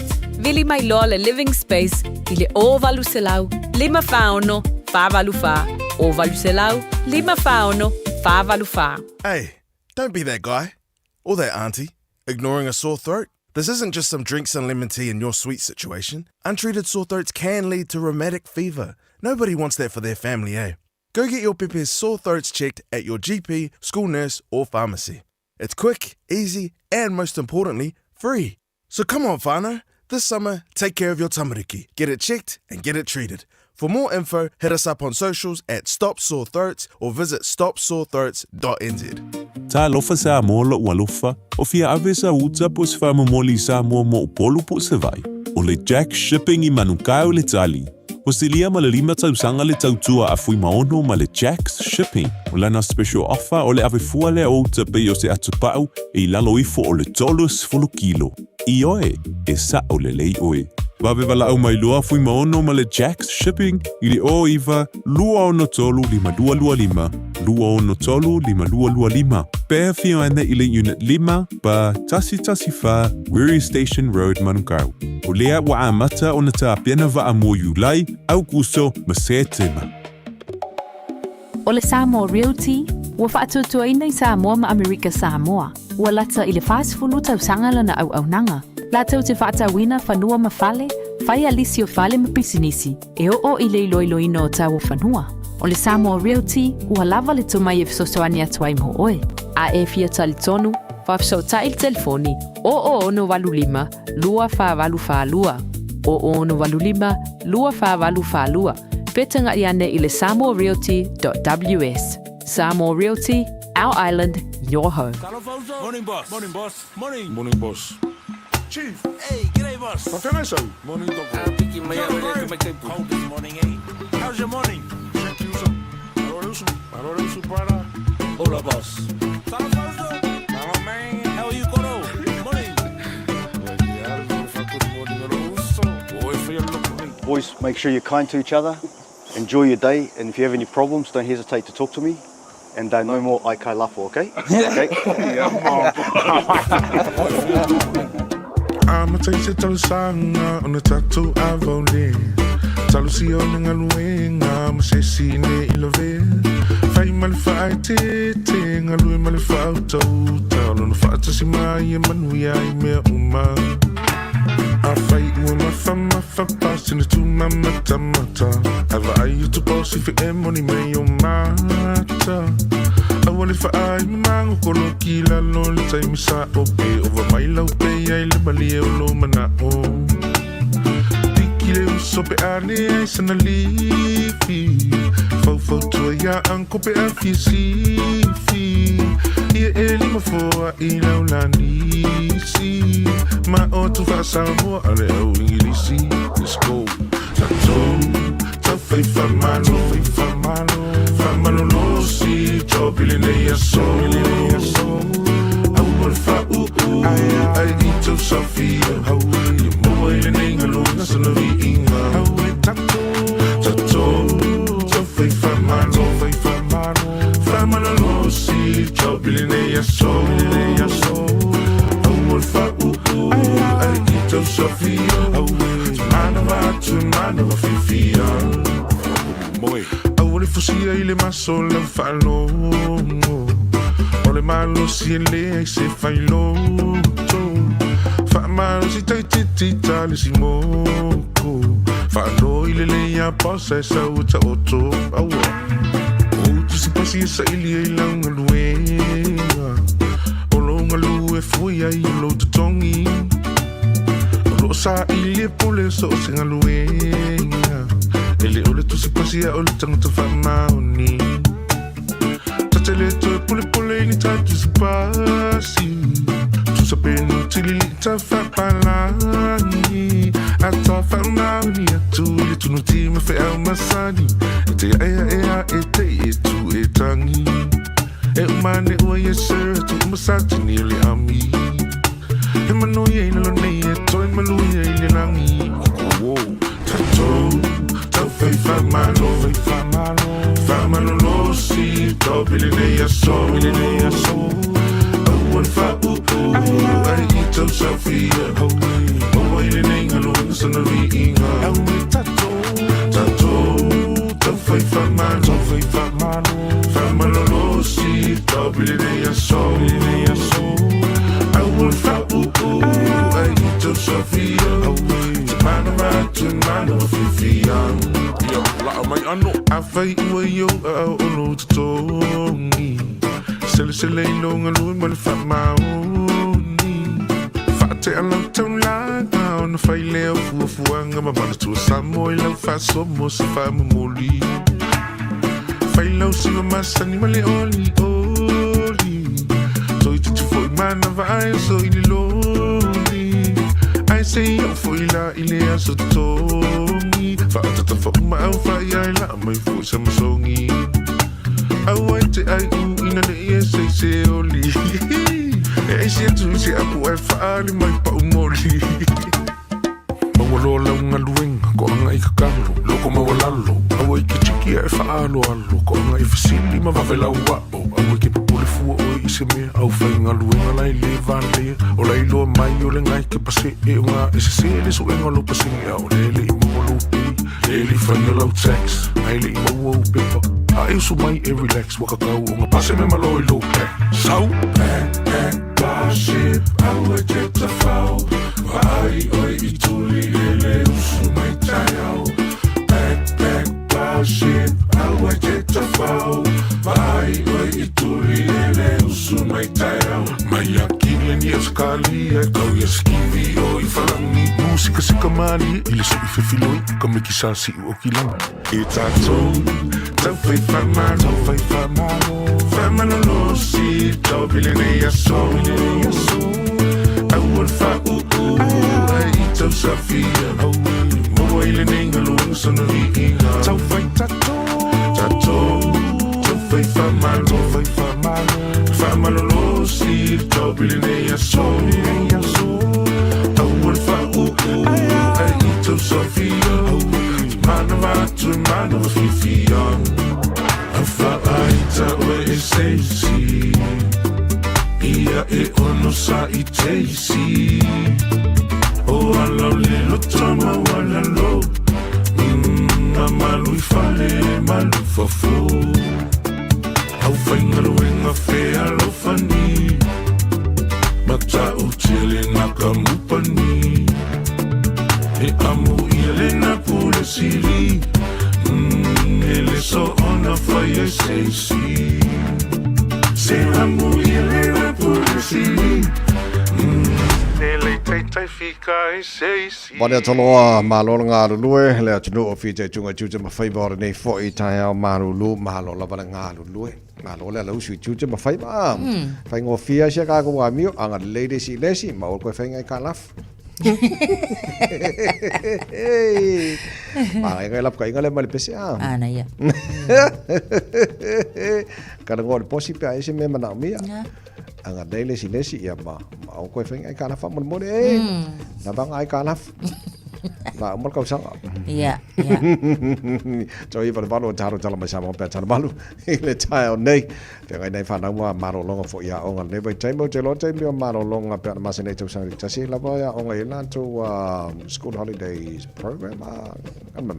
Io e te vai o lo ia pol kalame na fo inisio a onga. Ia ma nei te le fo I mo tatou. Ia mai se pe a wha apea fo I wale ini se mawhaina tu I nei ta maiti I le fale. Ia o nei polo kalame ma nai ia lavalana mo nai ta maiti fo ia ina ia awange I umira kai me ngofo kamar ke ngelu mo le screen io e mangofo fo le TV o le telefoni ia na o ngai por kalame ia e pe ia la ia lu kamar ke ngela o awai ia lava fo ia la to routines o aso ta itasi ia mala to polo kalame fo ia e makua I fa ako singa I kenge makama inga ia occupied la to taimi o te loa tala whenga le manai mātua fo ia whenga luenga uma la whenga luenga uma la ua e le sisi wa ia tamaiti ia se vanga nā walango len whamana tu mai e le porkalame a leo nafi tanga luenga leo nafi o le tula fona ia tono New Zealand tau nei le tangata at least whatau sanga le matua e whaina pai tamaiti tono le whale pe a le tangata matua ai asiri sila tua fo inai mātua e whatau sanga ai le o reliable ia pe wha moi na fo le vai e tamaiti. So o nā lai tau nam nao mi ai. Ia le tangata matua e vai ia nei whanau. O te loa nei whamanatu mo le nei vai taimi. E le tau ana vai le nei whanau ke le fo i le aua mi o le mafo whauro I nei vare le whawhau mai na tino. Tano vai le nei whanau nei vai taimi o tātu e whamon mo le lātu marolonga mai au. Mai se lava fo i lātou fo I tātou teenagers ono I think 2 weeks ago o lea lava na iei ia nei tamaiti ana ta sue. So talo sia ai wato e maua lātou but o lo mai tau atu.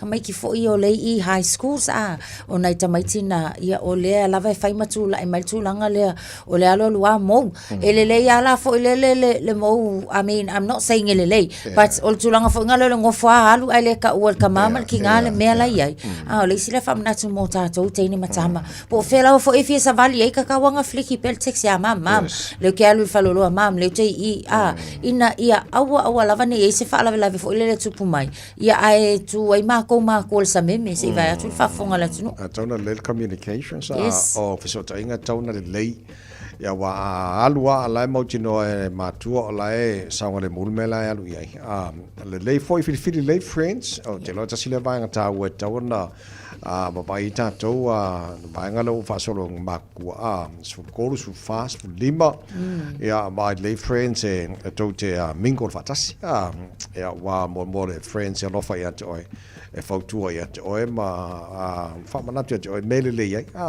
au kama foi le ka kai oil me kwa ile ai masiru manga ile mo oil ai la and as your friend a lofa lan le ko inga friends na so mele tele le fili le friends e ta fau ia ma fai na activities for ile mo tatou ne me te me ma lo mai au nei fana ia le au te le lope e falka la police me o I Central Auckland no so fai o le su ale lo ka ia nga pe ko o e ka mo ku ka vale wo e se me la ku ka vale ia o le lopo fe wo ka ia so kwa ko ki foi fenga ki ka ri Three Kings so te mai tau atu ia ile whaalavala na sa ia ile taimi fo ile weekend falling mai o lenga o a fo ile o laibo ia a benga o lai wa armed ia ma o le ala tau ma faila va fo ia le ofisa le ai mai se lava fo ina ia tilo mamata itu o le lango le ka vale o le e lanu pe fai pa auli o le Nissan tidala le o mai tau atu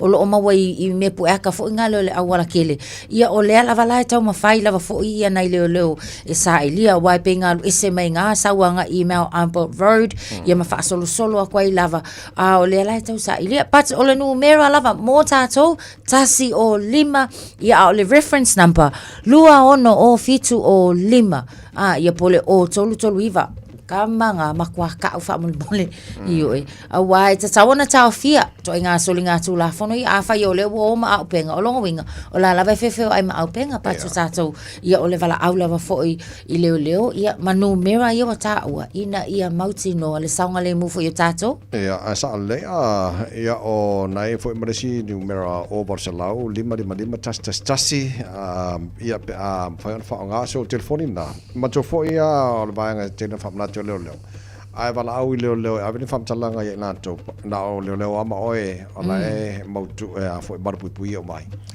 ia fam talanga le te we pole fa peke we video leo ai fa bawa na buri ia na o amio vale ia bangen fa fo mada ku ia le ai e barpui o malam fam talanga so stay me vala o tato leo ai mana mi te leo ni si la to bon fam talanga o winga le fo ia vai nga fa mo ana melanga polo winga ndala tane fa kwai ko kere au nga o mo au yes wala u su e me au ane ngi vai ke min kwa ko ye so tau na mar pu le nei fa na ne ve temu ta tu fa mo le matu ia le ai kwai fa ku mu le ulo ko ko leisa ia mar ko pai langa fi kira ka mai ko pai so le ia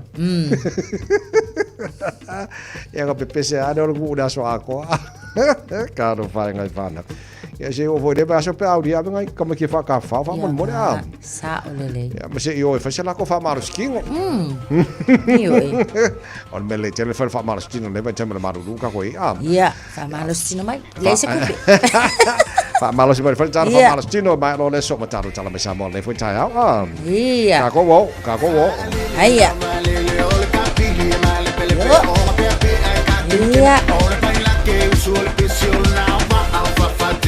Ia la le alua lunga ia lunga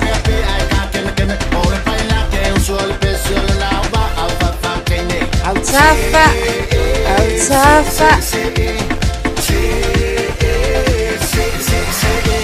ya kasi lunga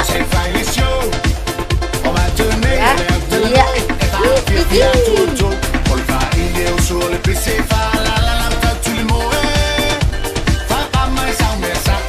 ya oh lại chiếc chân này đúng không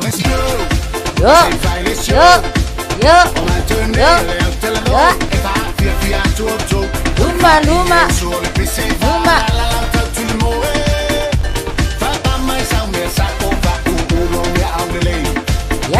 ya xài lẽ lại chiếc máy ao Luma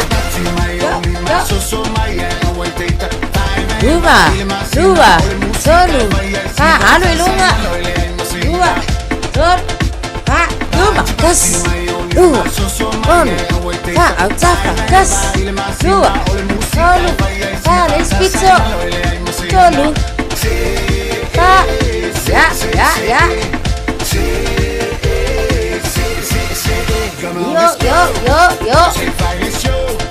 Ay, ama, ay, autapa. Yo, lazy pico. Lumba.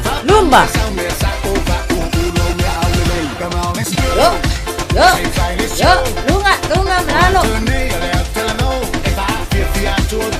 Ay, Yo.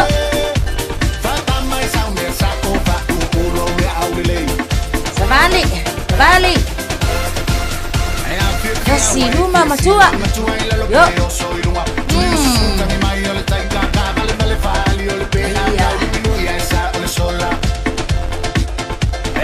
Kasi autapa. Sol. Aya. Yo. Lazy piso. Ya. Se for sekunde. Ia, unga inga imaliane. Malo, fa malo lo sile nei fo itaya fa timu. Ta jojo e veilo ha i fo ile so momo. Anu yalam singo le yasa so i fo ia. Radio Samoa. Taslima e vatolu amo. Usimaya lau whaafofonga o le whaapoponga fo ele nei o talafau mai Samoa. Awina sa mai mo oe e lau leiti o whalongolongo le Radio Samoa. Tasilima iwa tolu amo. O te whātālofo e lo tātou o tino o tātou mafuta i le whaapoponga fo i o le tautua tala mai lo tātou o tino. O le ua masi mai i Samoa sui o le whaalapitonga mo le ao awina o le ngana Samoa i te tonu o Aotearoa le esi le fia i le ngoa le whangasaa. E tau au fia ai lana whono tangalo na tolu sifurwha, talu o na whaavaina le whalap, tonga. O lo tali malo ai le komisio ngana Samoa, male matanga aluenga o aonga banga nuu i lea whaata singa tele. O le sorua le neiva i aso o wha moe amatai le whono, i le awa o le whailo inga, o na wha ngā solo ai lea o lana Polokalame, e pe o na whiriwhiri ai nisi o tamali i longa i Samoa, i le whaiva le whaia onga o le ngangana wha pia tūmaanga nu o le atunuu, la tau te whaia ni wholosanga, au wha ngā solo lea whonu tanga mo le umia tolu aso. O loo malanga mai i fo i le konsula o Samoa i au kilani, mo lea wha ta singa tele, ai mai se o loo āwai masui o le malo Samoa, i le tatalaina o le whonu tanga. O loo i le mautanga ngase mo to tua ni tino maali liu ni ali i se to lua, mo su e ngā fo mai. Au wha ngā solo su e ngā leo i ni ngai o inga sori tū la fono se lua, na tutupu le whai unga o le vai aso o mawai. O le tasi o ia ngai o inga o mori ai nisi, ma sa tū lai mai le no fuanga o le tau mea sina hideaway, i le pōle asto na ina tenei, a malama le sa. O le isi ngai o inga sori tū la fono, na tupu se no fuanga i eise pisi nisi i tonga fua, i le pōles whareile o mawai. O loo masalomia leo na wha o lima nisi, i le tau lea lua sifuru lua tau sanga le matua, ua maliu mai tonga fua. Wha pēr se tama ua lima sifuru tolu tau sanga lo na soifua, na maliu mai le no fuanga le tau mea sina hideaway i mota. O tala na wheo ai matufa solo i lunga o le api o fōringa, ma wha i loa i le maua leo i se lātou o so wha inga o se whaipura o le pāle mene, wa umia fuala au wha saina, e se ma le sao. O le wha mtalanga lea mai leo wa wha i loa i lea tūlanga, ma au mai ai ma le lapata inga i tangata e whaia ni tala e le moni, e tai se ai isi tangata, ma o se sori tūla fono. Wha lia leo, o le ngā lulu o tangata uma le tausia o le tūla fono, e manu ai Samoa. O le wha se atu le wha msinonga maua lunga e su e ai le tangi, o le whaia leo ni tala tau wha leanga, leo lo tua i ai le fionga i le pā le mia i le mafua anga i le eise wha masino, o le wha masinonga wha i tū malo e mawhaio na ia tau ave, ona o a fianga i le mata upu po le conflict of interest.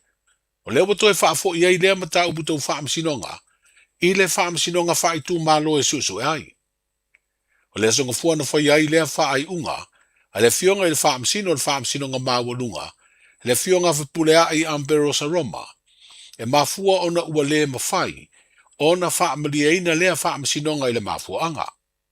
Pei tai ua wha iloa i le fionga i le wha masino, A whai ai lea I lava se whaamasino o le whaamasino ngā whai tū malo, e mawhai ona ia tau ave lea tangi, o na sa idi leo se whaamasino o le whaamasino ngā māwalunga, na te tau aveina lea mata upu I le whaamasino ngā whai tū malo. O morianga o lea tangi o lava na sueina le whaamasino ngā whai tū malo, e peo na whaalia le whaamasino. Ma ua whaatula ngai lea so rua o le vai aso fōu, e to e wala awai lea whaamasino ngā, ma sa ili ai ma whaatulanga se aso, e wala awai mōni mau. O morianga o le whai o ni tala tau whaaleanga whaasanga li tai o le malo, e afua mai so na fina ngalo, au avea ma min stau whaatoanga ma whai ngā whaiva, I le whai ngā malo taluai, na nginga I lungo se whaasara launga, ma sa whaatutu I ali I leo, o lo o whauluina le tangi. Ma sa ta uai do la mau o ni tupe, na lafo mai se tangata I Australia, ma fi ai de whaatino ina le la ngā luenga wha leo, au sue ina le wha velave tau ta vale, na maliu ai tu au wha savanu. O ia malua le malo, o le sunga I a tupa I sapani le leima le whanga, ma toni te waka. Wa mate le vai aso nei le konferenisia whale tu o whaife au, ma tinao le kale sia me to tisi au, le auso whea la whani. Au lumana I ai le konferenisia tele o le nei tu sanga, e a mata whanga solo le vai aso o lumana I nei. O le aso sana te nei le sauni ngā lotu, sa whai ele manu malu I le lau mua le kale sia I whonga a, na tai ele Palestine au le kale sia, ma o se sauninga na mana tuai tina, e au fiei whale tu o whaife au, I to tonu o le mafutanga le auso whea la whani. Wa maali niu ma whai I langi le wholaunga, tanu mai le konferenisia o le tausanga o mamae. Wa tu mutu muai le lau mua le kale sia I whonga ai whale ula, I usu ngā whono mai sinoti Amerika, o Hawaii, Amerika Samoa, o New Zealand, Australia, whapea ma Samoa. O tau alunga le wha moe le au tau whetuli mai le kalapo le A1 Training Club mai sini Australia, na so o mai le motu o uponu, ma mawhai o na mawai le 5 afe tā lao se seleni, e whesoa soani ai le vaia ma le tausia o whanau sāwaina, o lo I le nofuanga o le Campus of Hope, o lo whaafoe le whaalaptonga, o le to manga moe pōpuanga tia. Ma o whaalia le to manga, o se tau whetulinga nā lofangia e ala I le au mawholo le tunuu, whapea pisini si ese. O se wha moe foi, e uina whea ngai malu I tau, ai na tau alunga I le asto na ina te nei le manuia. Na whaatino se whaafe, o se tau mawhutanga na awa I uma, sui al karapu tau whetuli mai au se talia, whapea sui al mtanga luenga leo, ma le pūlenga le tine mu mga luenga la vea I teimi o whaamlawe whaafosei, o I la tau ia sa langolango atu I le whaatinonga o le whaamoe. Talai o le nei aso, saifua. Pui lau ainga I le tau malulu, au e te whaatali. Whaatonu nei loa lau tui ar fulu, a whai wono li mau tau sanga pe o vatu, pe maua o e singa se tū mau, mai tanga, po maua foiso o alo I singa se tau mānawa, e ma whai o na whai a fua lau tui ar fulu. Tanga iane I le upenga te whailangi, bookmyvaccine.health.nz, e vave tō whai ngō fie, mō whapesili manisi whamtalanga, really mai le vaccination helpline, o valu se lau, lua valu lua iwa lua ono, o valu se lau, lua valu lua iwa lua ono, po o le fono, o valu se lau, tolu ono ono wha valu, o valu se lau, tolu ono wha valu, e siri le poipuia na I lola tonga whitia, whai nei lola utui ar fulu.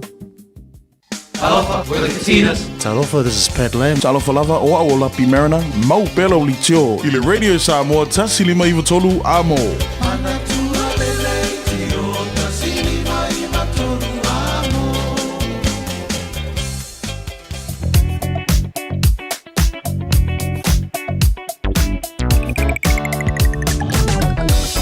Malor foi malor sa ia tavale lunga ole awala nei tembe le tai o lo ini se vai ngala wala lo tuma ona mase se e fa mole o lo lapta mai ia waka kotahi vai ngala a o mase se la wala mana via tato le drive to the conditions I le sa te malangai mo le sa ngale mu tembe mase se la wala fa pena foi e al vai mule to le sta vale le se fa la lavo tu ina mai le nei time o le tai ao e vai ngo fa pisi longo highway sin nei vai ngo le tai ao e malanga le taulanga e Kilani State Highway 1 o lai PC lai mana PC ai flow lava mai lava oi Manurewa on ramp fasolo Manukau te Irirangi fasolo tulo East Tamaki Road on ramp amatana poloka like Titi lava fa pena fo around Tip Top Corner Mount Wellington on ramp bauna banga lo te baba tule mu mai ta tolo malanga mai sifo lai mana ia mana flow mas full value le somewhere Green Height lai mana PC like Titi lava around Whenua Pai ali o mai Hobsonville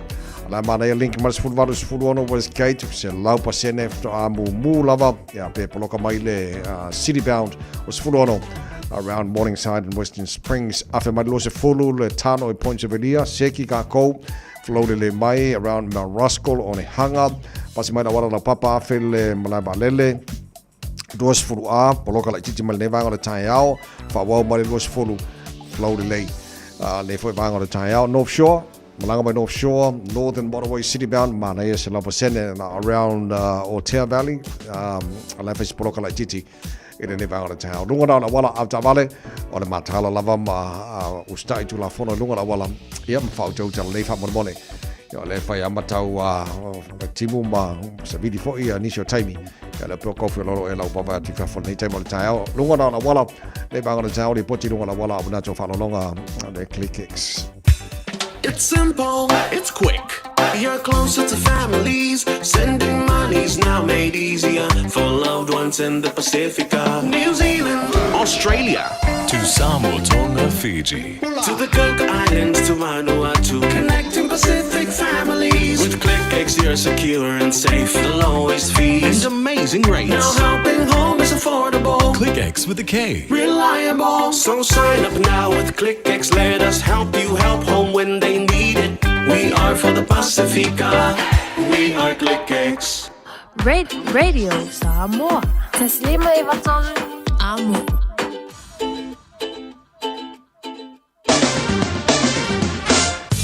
Whakteira tunu la mai mamana whafonga nei taimi o le taia o whora mai ngala tamaile nei le tala o le taupa vai atu luas fulma lua il mawhana whana o le e Samoa o tere i vai Samoa le ma nei a le ma lua le e Samoa nei vai taimi mo tātou sa o le malanga i Samoa e tu mawinga awa o le tau i Samoa e il vaenga e pa ua timu i Samoa le so luasu fitu degrees Celsius maurunga le pevela o le e Samoa nei aso luasu maltolu i lona maua lalo tu e whatalo patu nei taimi o le taia au Paangal tara pakalame lunga le Facebook mari YouTube o le Samoa whapena fo i le FM 106.1 i Samoa mahalo lava sui fo manuia i le nei taia fo tātou whaatalo whātu le malo le tino iso sa vaenga Australia tātou mafuta le nei taia kurai mate mahalo lava sui fo manuia mawai atu o makua i kua i le o ia le malulu o le ea le lamoi Canberra minus 0.2 o le malulu le nei vaenga o le taia winga wha wina le tau le so o le awha solo ina pua o le tau ia malangi le lei le aso atoa sifulima le maurunga le malulu fa mawina ia mo Canberra le so whatalafa le malo le tino i menepone tātou mafuta le nei tai au malulu fo i tai au lima lo le malulu le nei taimi o le tai au winga fa mawina le tau e awa oa langi le lei ni so taimi sifutolu maurunga le malulu fa mawina mo menepone e le nei aso fo tātou o ria malo le tino i so se vanga o sini Australia lo tātou mafuta le nei tai au good morning Malo si fuose fulo lo il malu lu nei taimi o le tai au awa pa utimu ni so taimi fulo malu malunga o le malu o le efa mawina mo sini Australia mo le nei fo ia so lua o tātu o lia whatalofa le malo le tunu i Adelaide iwa lo il malu lu nei taimi o le tai au o winga le tau wha mawina mo Adelaide le so le aso sulumatanga fila la fitu malunga le malu lu wha mawina mo le nei fo ia so Brisbane Australia good morning malo si fo malu ia so fulo lo il malu lu nei taimi o le tai au winga wha mawina le tau le so Wala fasora na awa olang de leini so taimi los fullo al malunga ma fana fa mawina o Brisbane e de nei fo yaso Perth Australia malosi fo manu e ivolo il malulu nei taimi o tai au we got to tau fa mawina sulu mata ngo fira la no su tasi malunga ma fana tele na wa Australia mal tulanga il tau fa mawina mo nei fo yaso fo Se wal talo no whaka whasa longa radio Samoa tamaki makaura wa kilani sifulu lo ile manu lulu nei taimi o le taia pa atu o le ua tata mai lava langi de leidi nei taimi o le taia fa mai lava e tau e tu mau o na pa uti munga ma mawhati munga li so taimi o le savili e wha solo na malosi le tu i matua whangaparoa o le a wha solo i na malosi e le timu ia ma savili ni so taimi o le so tauna o atu na whiawhiana nei o mau atu le na fo ia timunga ia masavili mo tatou ia kilani sifulima o maurunga na malulu fa mawina mo kilani le so tai pe aulia la fasolo na awalang le le pa unai wanga mamani so vai ngo kilani se fulono mo ngora maru lu fa mawina mo kilani tai au venga yo tu la stoffi la awalang le le tau as freile as maru lo public holiday matariki langi le le tau le chela vai ngo kilani langi le le sto na imala so sa mala so fu na va yaso lumba na yato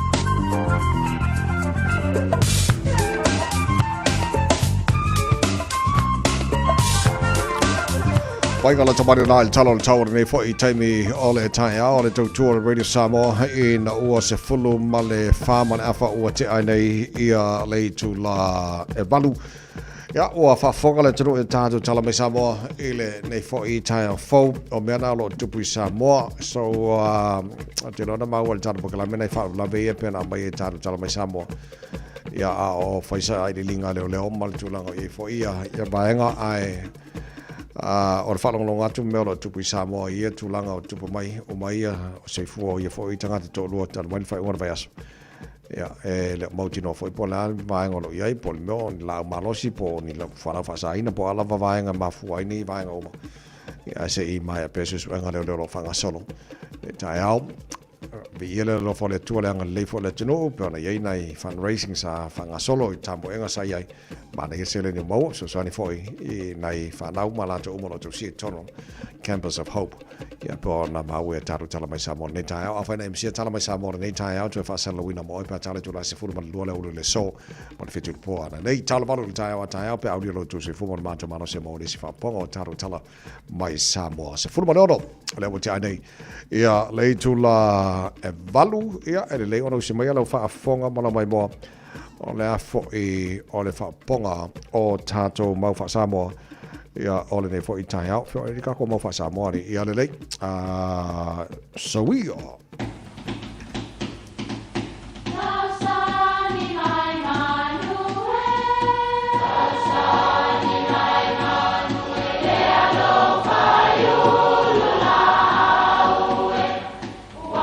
E o whanga manu I ululu o la au, awa e whawhanga I funga o la au. A o le tangata, e whawhanga I upu matala.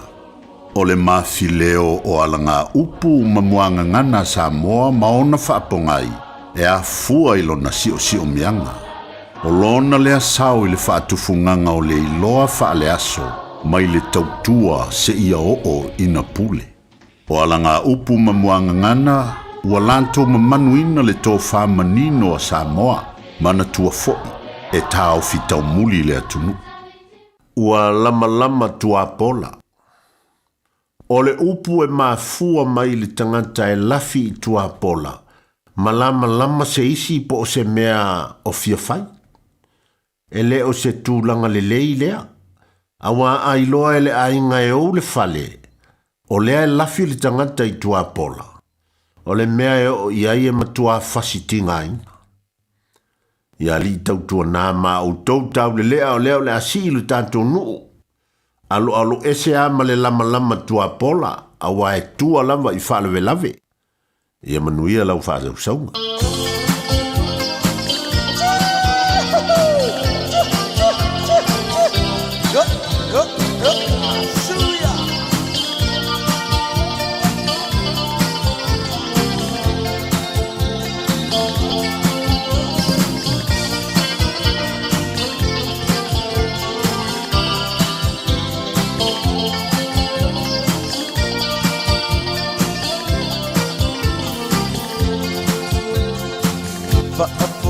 Samoa o ande o imoa o le toa ua lepa e ua o tia I sema o sia mea ula a ufa amo imoi e to fatu I toni e ole a Oe tofa, oe la dia, ole ama bae leta ua, zoe lili ulo ma pau sa ili se ta si taua whau A ole a seulo uwa ai anga i le au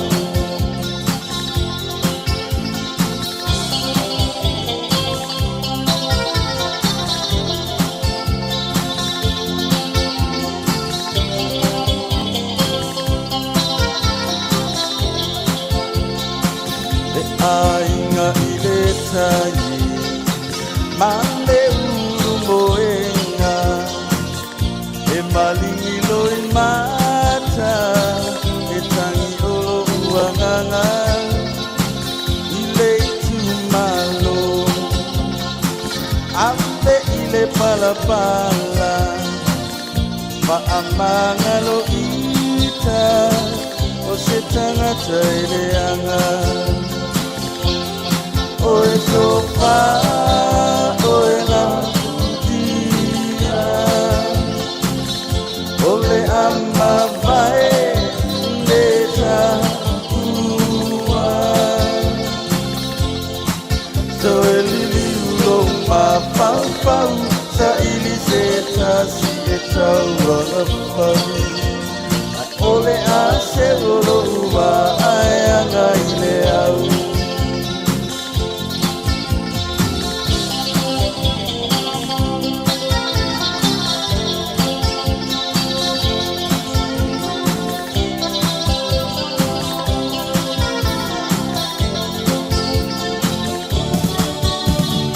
Satu ulo tola upili pilinga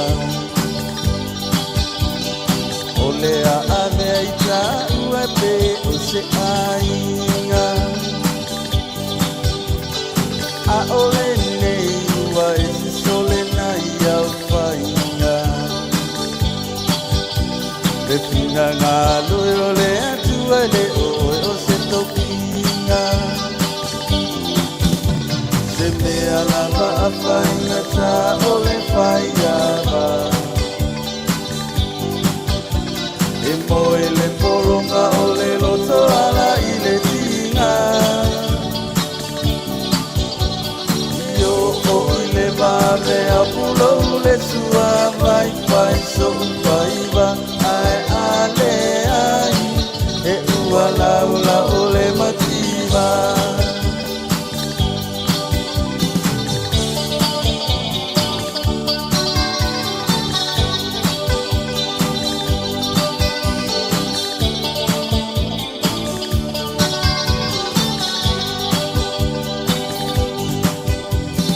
O te mana tua i nā whaato ano no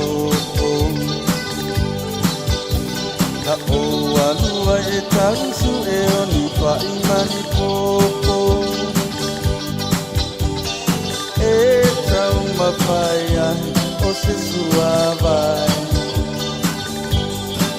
E talo ai o lo umusu i lau tamapuna ne i pia ai Se mea lava a whainga ta ole whaiawa E moe le poronga ole loto ala i le tinga E o i le vave a pulo le sua ai whai so whaiva ai ane ai E ua laula ole mativa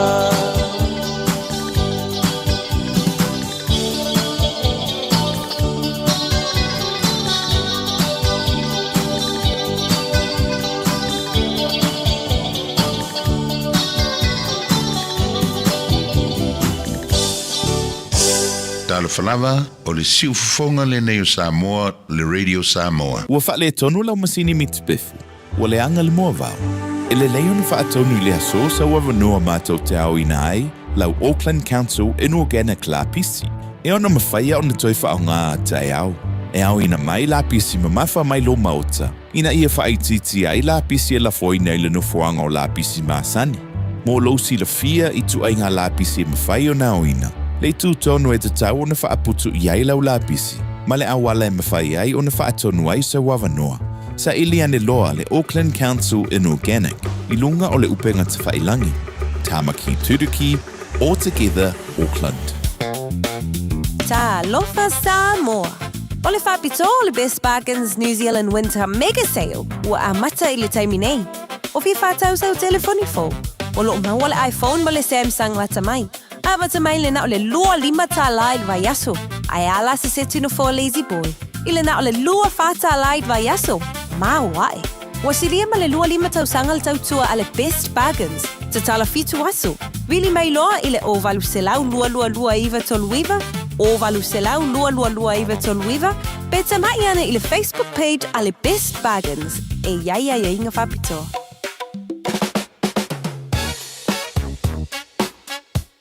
Au kilani I saute, o sa ili se sa mo oe malo ai, o le Enterprise Motor Group manukau o lau fale ta vale fa moe moe. O tele ta vale matango fie filfili mai ai, tele le soani o lau fai ngā luenga mo oe, mo se ta vale tala fia ngai, su mai I le 5 Grey South Road I nei manukau. Asias fo I le upenga ta fai langi enterprisecars.co.nz, pe vala au mai I le oval selau, 5 tolu fa. Enterprise Motor Group manukau, sa ili, filifili, ma ave loa lau tāwani. Ua le osa I whala bela ua le loa le mea whai o le friendly loans le au naga e whai mea ma whai. Le tamaitai o Agnes Dowers Moa o le atau tua mo oi. O valu se lau fitu iwa o le tali o lo faa moe moe. Le Friendly Loans, mo nono ngā tupe, Tuatusi, Luafitu D, Waiparera Avenue, Henderson. Tau mo roi Samoa, le nei fo tai au manu lo fitu aso you lai, o mai ala awhataimi o le talonga lo whaia Portugal, ma Spain, e le ini ai wa maua sore. Kau whai malosi umaui o le titi latu from Malaysia mai ngai au ia Portugal i lunga le finals. Ia Spain fo le si au le fo from Malaysia o ale final. Fafi fiang all the time. Oh, beautiful Savai. Good morning. Hey, yo se arasi. Beautiful Savai. Beautiful Savai. My beautiful Savai. Ole motu. E tu tasi. Hey, yo se arasi. Beautiful Savai.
Talofa Samoa o Jerome Gray le nei. Pe o e e lau ta vale po e whaafonga mai I lo maota. Ia tu pele ni lo lau leitio le 15 a mo. Radio Samoa, numero tasi I New Zealand. Leva fo'i a so e tele sila sila O tele I alu mamao Sa o alu o te whao E se e mai o se e tanga se I o si watu Ha ha He he Na kafoma I si au pese Ha ha He he Siva mai si au pese E au mai lo au aberto lo lima Ua le vaso del isila sila O tele I alu mamao Sa o alu o kita fao Se te mai o se te tata se I o si vatu Ha ha He he Fa fonga I si au pese Ha ha He he Siva mai si au pese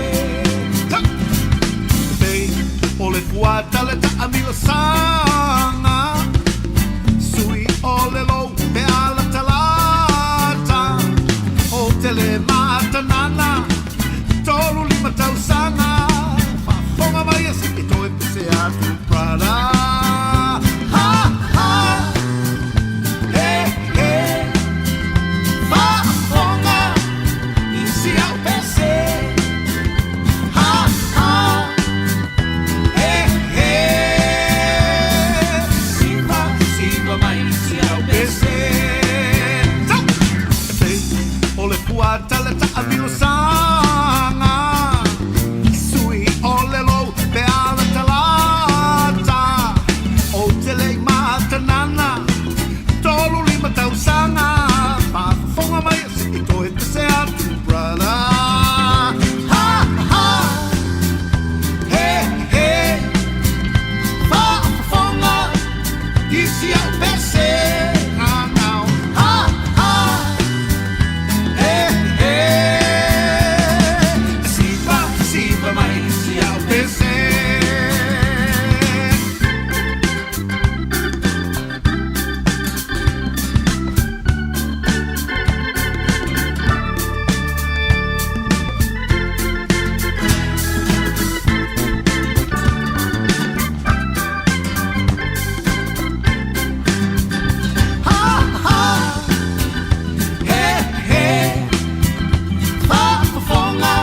au pese Ha ha He he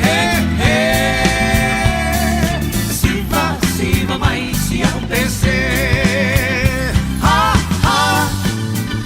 He he Fa fonga I si au pese Ha ha He he Siva mai si au pese Ha ha He he Fa fonga I si au pese Ha ha He he Siva mai si au pese Ha ha He he Fa fonga I si au pese Ha ha He he Radio Samoa Tasimai Batolu Amo Radio Samoa Tasimai Batolu Amo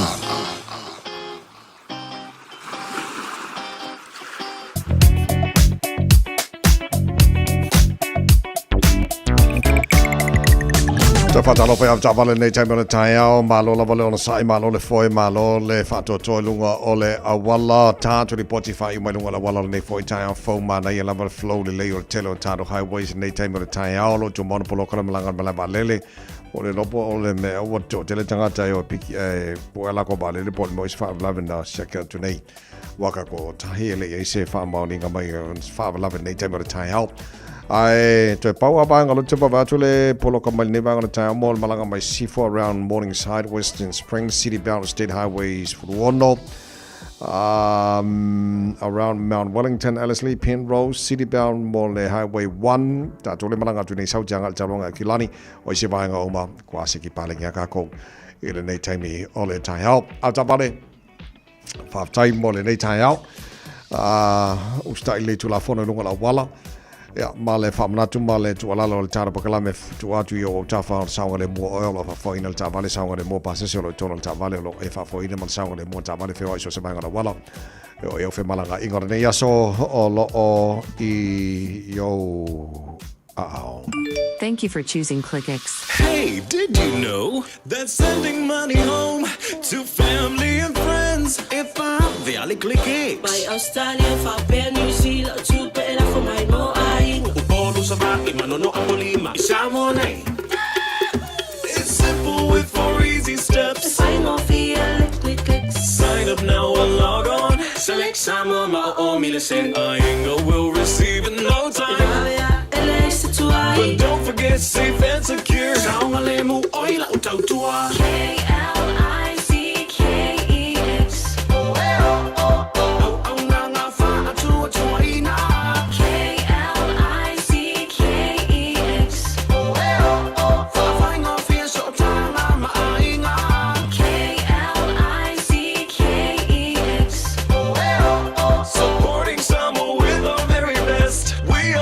Pwede sabos fulimo i tolo amoino mo tolo es tolo mino tolo talo le tula malu fitu se fun malfa minuto talo na on le talo nga Portugal mas Spain awe malo ie sao le si quarter final la ele mawani ayo talo nga lo fanga solo tough mo yal kalo nga le sore patalo fa supporters ale Portugal our Portugal tuna tu besingano uso korsi mano la wow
Moni o lava ama whawhiwhia o le tai au e ua choise furu whaminu te loto le tā leo le tūla e iwa le proklame manu o le tai au le Radio Samoa.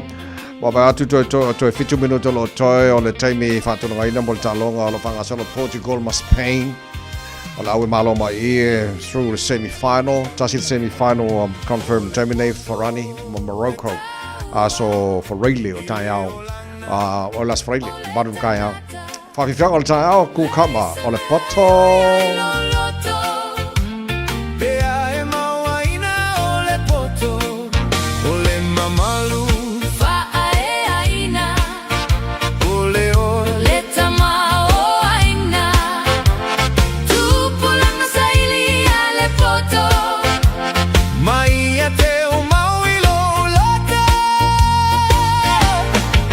Le vale ali o le tangata o le poto mo aso malava e o le sulu malama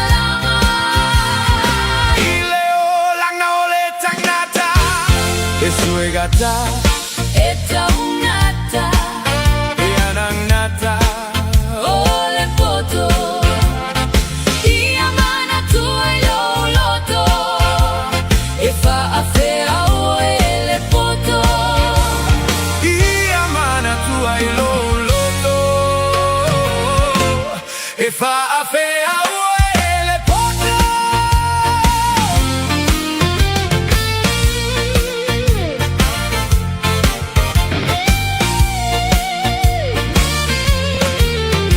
o le poto fa le atunu o anatu malana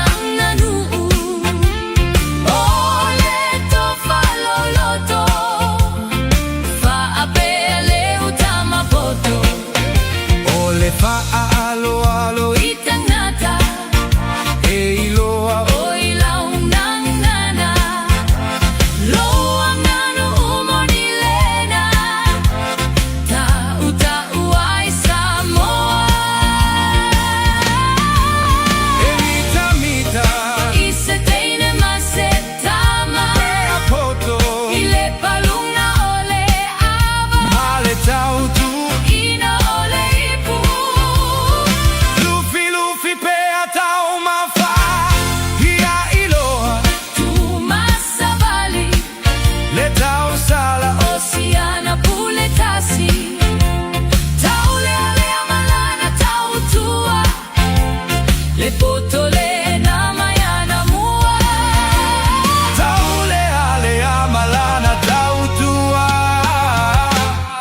Potole la mayana mua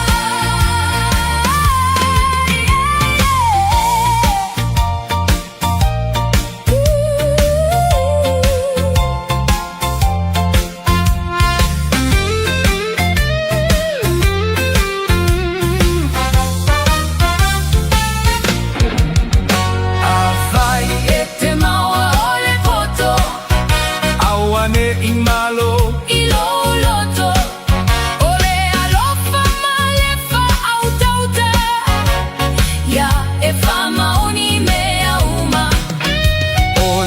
Tomoni la valena Peyona ole atu ai Solomona Aveo e mafa au la tanga Lo atu nu umauna tangata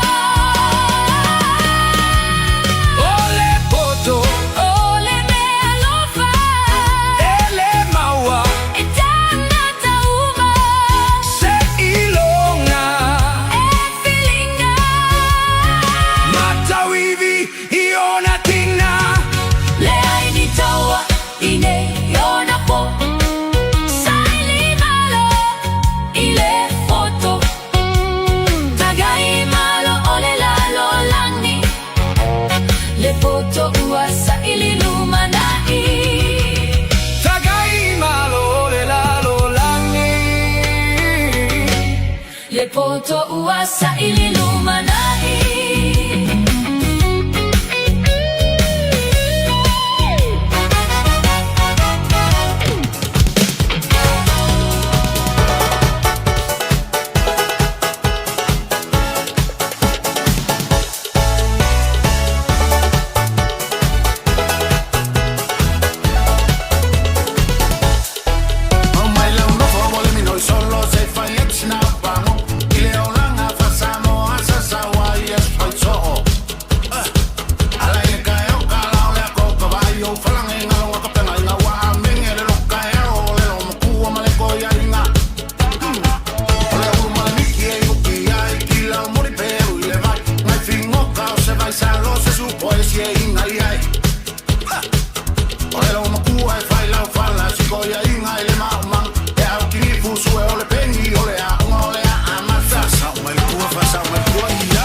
Rai Matia Juna vai lua a ato e elefane tasi Spain Portugal le ai cafe a vai le la mai famara kai mi o voi cafe le pese a soleanga Portugal a le se ko ai le si mingo ke lo ingo pai a soleanga ngai mo ko saudi mai mo tato telefon so nga se uli malau pe mai an pese male tiama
te si la fia mea uma.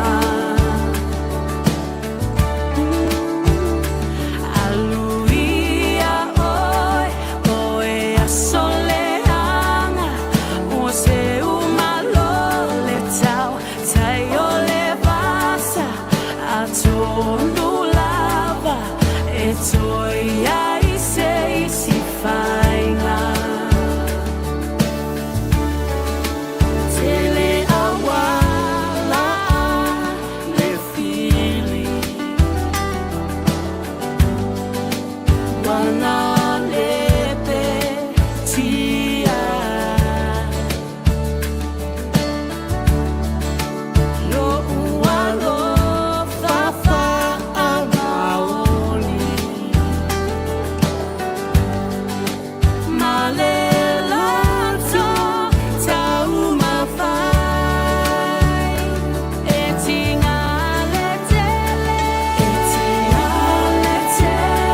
tala atangata, ai le mawhai, talulo ualo, nau le atua na te si la fia mea uma. Aluia oi, oe a soleanga, o se uma lole tau, tai o le vasa, a tonu lava, e toi ai se si fainga. La la, la la, la la.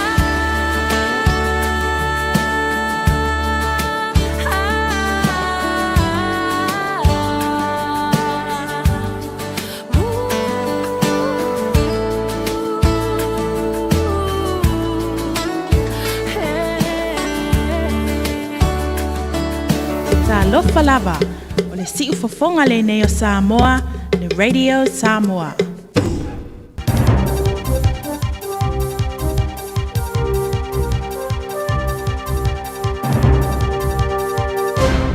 O se vainga le nei telefon mōni ni tai au mai Aotearoa New Zealand. So i fua maria. E leo tala no ina tele le pare mea tu isi nawe maulo mo tō Christopher Luxon e le misia mai o lana minstar vai fafo mai le awai le taimi o le asia singa mai. O le pare mea o ini tia e pēna wha amatali nei o se tala wha maumawina. O le asia singa e muri mai lea e le pasi e ino le whaitonga mō le tūla fono le mali e ngor sa o tonga whātua inga mai tia le India Free Trade Regulations a o iaiwa wasa mane o Winston Peters e tunu whafo i le asia singa leo Singapore mai a pani. O lo whao lava na whaiti o ina li tai o le pātia le New Zealand First i lea malienga o le sa o loto whātua inga mai ni tia pe o na tawhi ai le lango ala na pāti iai. O whaaria Luxon o se asia singa o whātulanga ina o asia singa tai. Mai o se mea masani ai mai o le ale ai se a whaino le iai o Peters i tunu mau. O le whaai ungo le vaso nei e asia si mai ai Narendra Modi se urua i asia singa mai o le pārmi o le atunu ini sila i te tonu o le fast futosanga. I te taimi o le whaitonga mō le tūla whono o malienga o whātua inga sa toa i ai Peters i le National but pāti i le National i tau pūle pulenga whaariro lilo i le wha mao nia leo swinga i whaata o tonga o whemalanga inga i le whengainga o le whaai longa tangata i le tangata intia sa whaaria fo i le tamata e minista o whemalanga inga Erica Stanford wa lamatia ina Peters i le wha mamasang i no so tanga i le waoni i silama intia ina ua ia tala no ina whala wa i tele le whengainga o whaata o inga mainitia ai le i whaia whai unga muni ina usilingia pe o se tu tala whenga ia Peters le tu ua le tunu au asis i mai a Māori sa tali Luxon o soro na manatu tele i leo whairi poti le mata upu ai o se me masania e mo se ministar vai whafo le iai i atunu whafo. Wa tele wha mautuina komisi mo ai ar tau tangata Human Rights Commission ia le tau tinonga e sa arotonga o tapo inga i taimi wala tu whari ai o le telo tapo inga i New Zealand ua matua i oso whaia. O le asona rafi sa tu e amtaina i le tamata e komisina mo so tanga o tangatanu e se SRH Relations Commissioner Dr. Melissa Derby ia le toi whafonga o iei ai inga whaatino i tu ai ngā tapo inga se ese o iai. O se urua i whaamtalanga lea mo le toi loi longo le ese ngā tapo inga o iei ne ila lata le fikto sanga.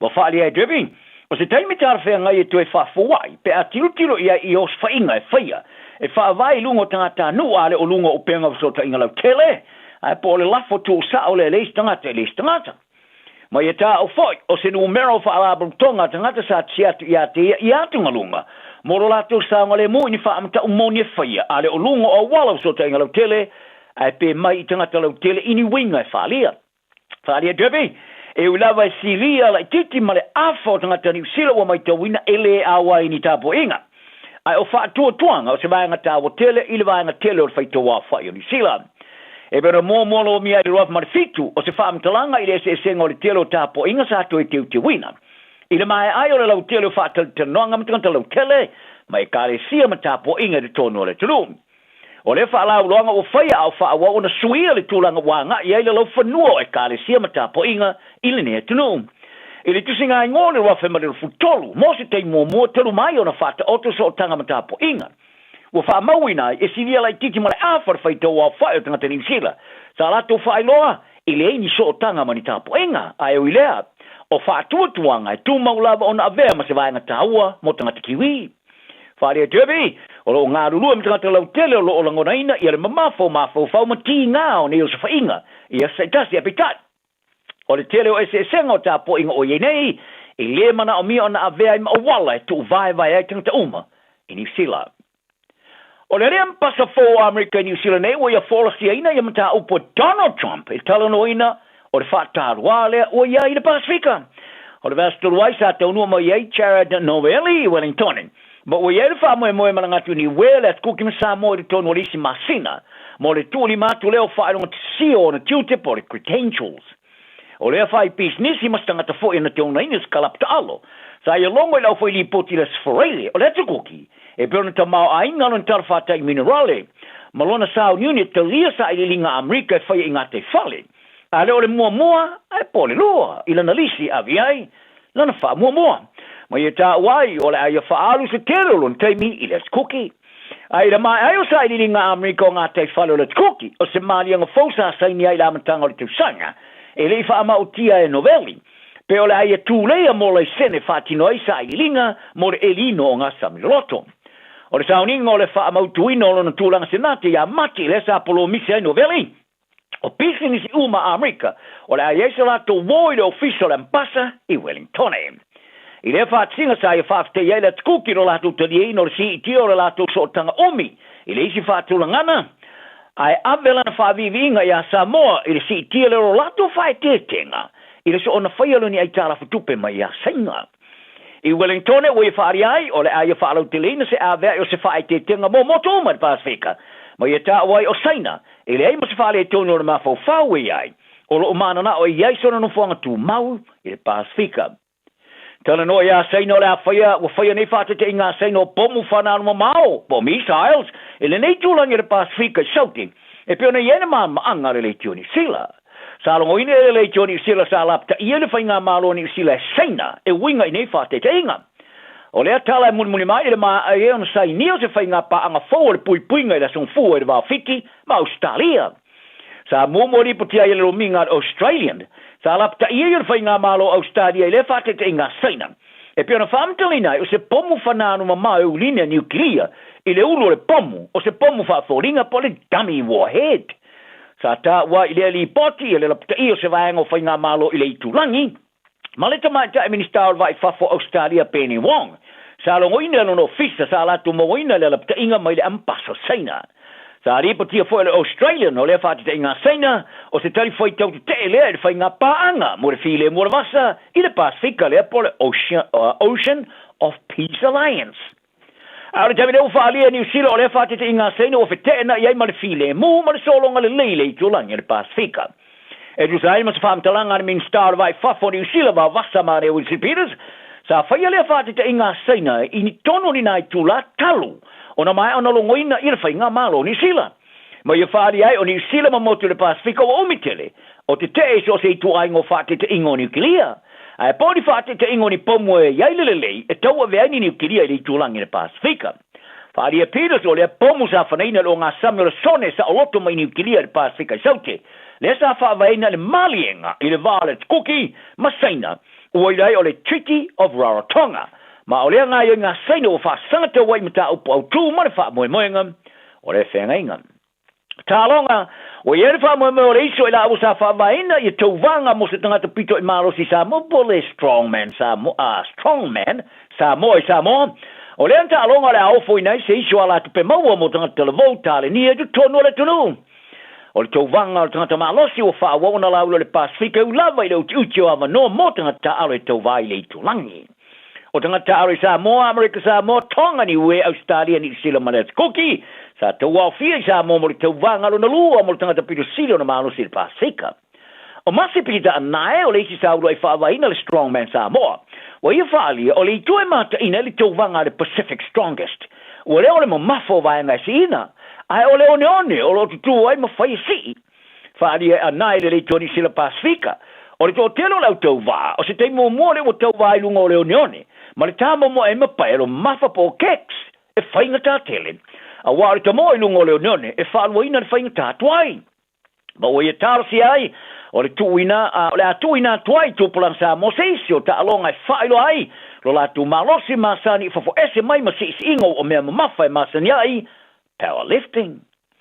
O le kapteni lango o le kapia tamai tai le Black Ferns a New Zealand Kennedy Tukrafu o le IMC i talong whaava malo o mo le tau sanganei talwai le whaawawa fianga le muscle na vai por hamstring. Sa whaamunu alia i Tukrafu o ta alo mo le Chiefs manawa e le tamarsanga awo tamai tai le supera kapi au piti le masina umbawai. I le mai ai o le whaaf sengana ma fumai whaapitoa sa whaamao ni ai loa o le masai o le maso e mana o miesta o tonga e whaia i ai mo le toi whaareleia. O le vasa nei, lo whaatino ai lea tau tonga e ri amtaina tong fitinga mo le toi whaareleia. Whaaria to mai tai whaia o ngā whaururu o le Black Ferns, Whitney Hansen, o le a whaona langalongaina le au i te kuafu, a whaasonon tong fitinga. O te kuafu e te moa i le tūlanga lusi mau, ma se tasi o tine fe feu tele toi marosi runga malai, i le o le Black Ferns, ma le Chiefs manawa. O whaaria nei alo whari o le kapi Wellington o le whaawawa sa wanga e whaia i lau whari o whaamarosi a ila tau e whaaui mai toa. Ma ta alonga kalapu i whae ungo le vaso nei tu tonu ali tulangi atoa. I se whaamtalanga tsusia sa whaaria e le presidente ma le te whono whoi o le social o whari o le kapi Wellington Ben Van Berkel. Sa ala tu longoina i le uni o Wellington po le uni le kapi la Wellington i le vasto wai. A whaia to yese lau whari sa wai na li piti atu te sangrei. Ora ale toi firfili se lo frita alonga vai asa so ai. Faria Berkel ira mai ai se vesi sa wai nai lo foli to tolu ita alonga le stonai. Ma fautua ina lo le uni la kapi Wellington e le se lo foli firfili ita alonga fa un vasone. Ora nga yo inga sa o se fa un solo ya umai ita alonga kala uma le lo mo fa un vaso. Ai ulea. Ora fa un fa o fa tatia tulea ile uni la kapi Wellington e e pia na sota ia le tori sila mo se mana falia tala na le yaso anga le isi ia ma ia pule lo lote au ka formalai ma ia manu ia lo waso ua na o le radio Samoa se furulima iwa toru a mo e tautuaina o e ilangu ngana fitu aso le vai aso e whaingo fielo o langa pe a le leilo wha Beritania o tsalaina nei avanoa e teles tsalai i le Dynaspeak mo a onga wha Beritania a onga fua e ono fumau i New Zealand, pesi ti seni New Zealand foi. O le a amata liava se ngai le aso lua fito o Iulai. A whai e te au Maui Hamilton, Palmerston North, Lower Hutt, wha apea Wellington. E tala whea ngai le Dynaspeak, e fsosoani mo oi. Wili mai loa le oiva, lua lima lima, ono fitu whaatasi, lua lima lima, ono fitu whaatasi. Betana i ane i le upenga te whailangi. Info Dynaspeak at twoa.ac.nz. Kia ora Aotearoa. Good news. The starting age for the National Bowel Screening Program has dropped from 60 to 58 years old. You don't need to do anything. When you turn 58 or 59, you'll be sent a free bowel screening kit. Happy birthday. Even better, you'll get a free kit every 2 years until you turn 75. Bowel screening can find cancer early when it can often be successfully treated. It's free, quick and easy. Bowel screening saves lives. When you get your kit, just Ua mawhai nei o na whaatau wantu top up le Digicel I lunga o le upenga ta whailangi a le ClickX Pacific. E mawhai fo I o na lafo aise leni I le MyCash a le Digicel I Samoa. Tonga Fiti mawaru atu I le na o le 5 ta la. E le leile reiti aso taitasi ma e whaingo fia fo I o na e listalai. Asisiane I le clickx.com e lafo aisau top up a le Digicel. Pe lafo I fo isau tupe I le MyCash a le Digicel Samoa. Tonga Fiti mawaru atu. Morisi whamtalanga vla au le olua tasi 5 tolu tolu fafa. Olua tasi 5 tolu tolu fafa. Talofa Samoa. O le whapito o le Best Bargains New Zealand Winter Mega Sale ua amata I le taimi nei. O fi whātau sau telefoni fo. O lo mau le iPhone ma le Samsung wata mai. A wata mai le na o le lua 5 tā lai vai aso. Ai ala se se tino fo Lazy Boy. I le na o le lua 4 tā lai vai aso. Ma wae. Wasilia ma le lua 5 tau sanga le tau tua a le Best Bargains. Te tala fitu aso. Vili mai loa I le o valu selau lua iwa tolu iwa. O valu selau lua iwa tolu iwa. Pe tamai ana I le Facebook page a le Best Bargains. E ia inga whapito. Talofa lava o au la pimerana, mau belo li tio. I le Radio Samoa tasi 5 tolu amo.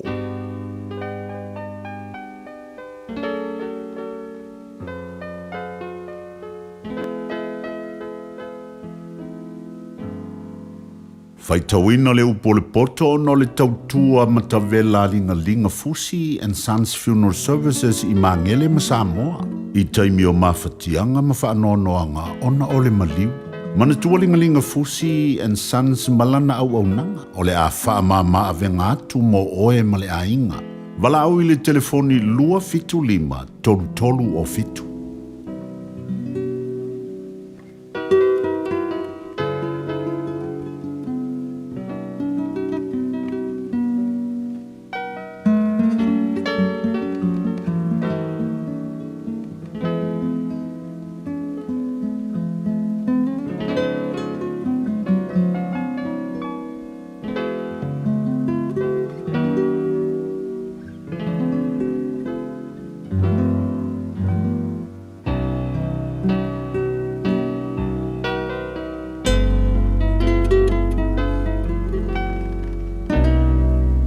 Fiti ale whawhine muli lua o le au tū leo le upo le poto le nei tae au. Whaitawina mai le matau poe fitu o le tusi o whataoto. Lo watari I e tausia upu ma e teu wa upolo inga I ante oe. Ia e tausia upolo inga e te olai ma utu la fono e pei o lo tamatamai mata. Ia e fusi ai o tamatamai 5. Ia e tusi ai le papa o lo loto. Ia e whai atu le poto o oe lo utua whawhine. Ma ia e ta ua lea tamai o lo wainga lea. Ina ia leo ia te oe ai le whawhine ese. O le whawhine ese na te wha ole ia na upu. Awa o le whaamalama o lo whale. Na ova wa aia tuai I le mea whaamata upenga. Ona ova aia tuai lea I e whaingofie. Na o loa o I tau le ale tasitama o le aisona mawhawhau. Na o iane o ia I le ala e la tane I whtau le inga hala e no whael whawhine. Na ia aluane I le ala ilona whale I le sengsengi, I le afiafi, I le tūluopo, I le pōliuli.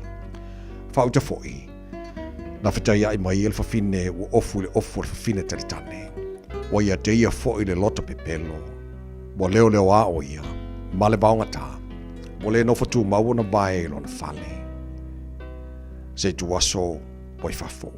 Se tu aso wai malai. Na te lama fo I e la tane. I fitau la inga ala malama. Na ia po ia te fo ia te ia masongi ia te ia wa mata fale mama wa whape atu ia te ia. Wa ia te au taulanga whawhetai. O le aso nei. Wa watu ai mea na o tauto ai. O le mele na o sa wai e whawhita ia I ante oe. E sa ili lama I ante oe wa o maua fo I oe. Wa whawhola lo moenga I afu. O le I e pule mai ai kupito. Wa o luluina lo moenga I le buro ma aloe makina mo misawia. I nā tā wha amari lia I le lofa. Se I o I le tai au. Ia tā fia lava I le whialafani. Awai le iei lau tane lona fale. Walu o ie le malanga mamau. Walu mai le tanga tupe. E sau o ie lona ainga ile masina e fato ava aia. Na ia fasise ia te ia le tele o ana tongfiti. Na ia to sina o ia iona lau ngutu fa ole ole. Wa muni loa o ia te ia e pei o le povi walu afasia. E pei o le vale walu ile o inga o nonoanga. Se ia ati le uu ilona ate. E pei o na wha abawe atu le manu le maile. Na te leiloa, o sau nia lea e mate ai o ia. Ole nei le whanawe, i o tau whaalongo mai ia te ao. Ia wai mai o tau talinga i upu o lo ngutu. Aua ne ia whelo loto i o nala. Aua ne e se atu i o na mangala. Awa to tele o la fotuina e ia ua manunua. O e malorosi lavo i lato uma e ua fasiotia e ia. O lora fale, o le ala i se hori lea, e alu i foai, i ana, o le hoti. Ua awi na antu le upu o le poto i le nei aso, o no le langolango mai a linga Fusi and Sons Funeral Services. Ua mawhai o na tu whātasia ua unanga tāla whea ngai i ni tautau ngō fia tele. E fso soni atu ai, a o whea ngai oe ma le popole ma le wheme mea. E mori whātasia atu ai ma wha mai senga, ma wha mawhana whananga mai a linga Fusi and Sons mo a inga uma o Samoa ua whea le maliu ma le oti.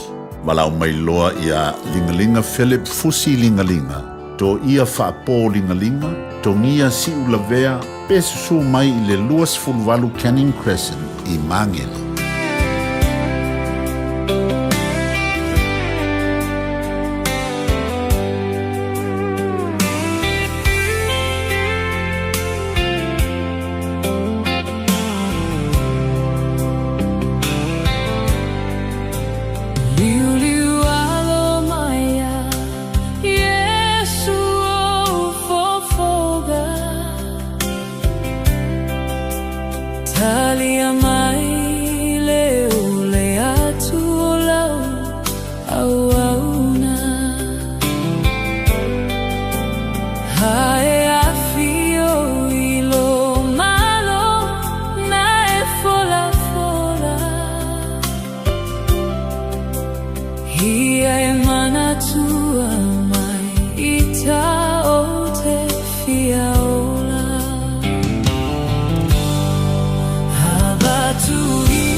Say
Cowboy Lene, Fafafonga, ma mai mo mai pea i le Radio Samoa. Yeehaw!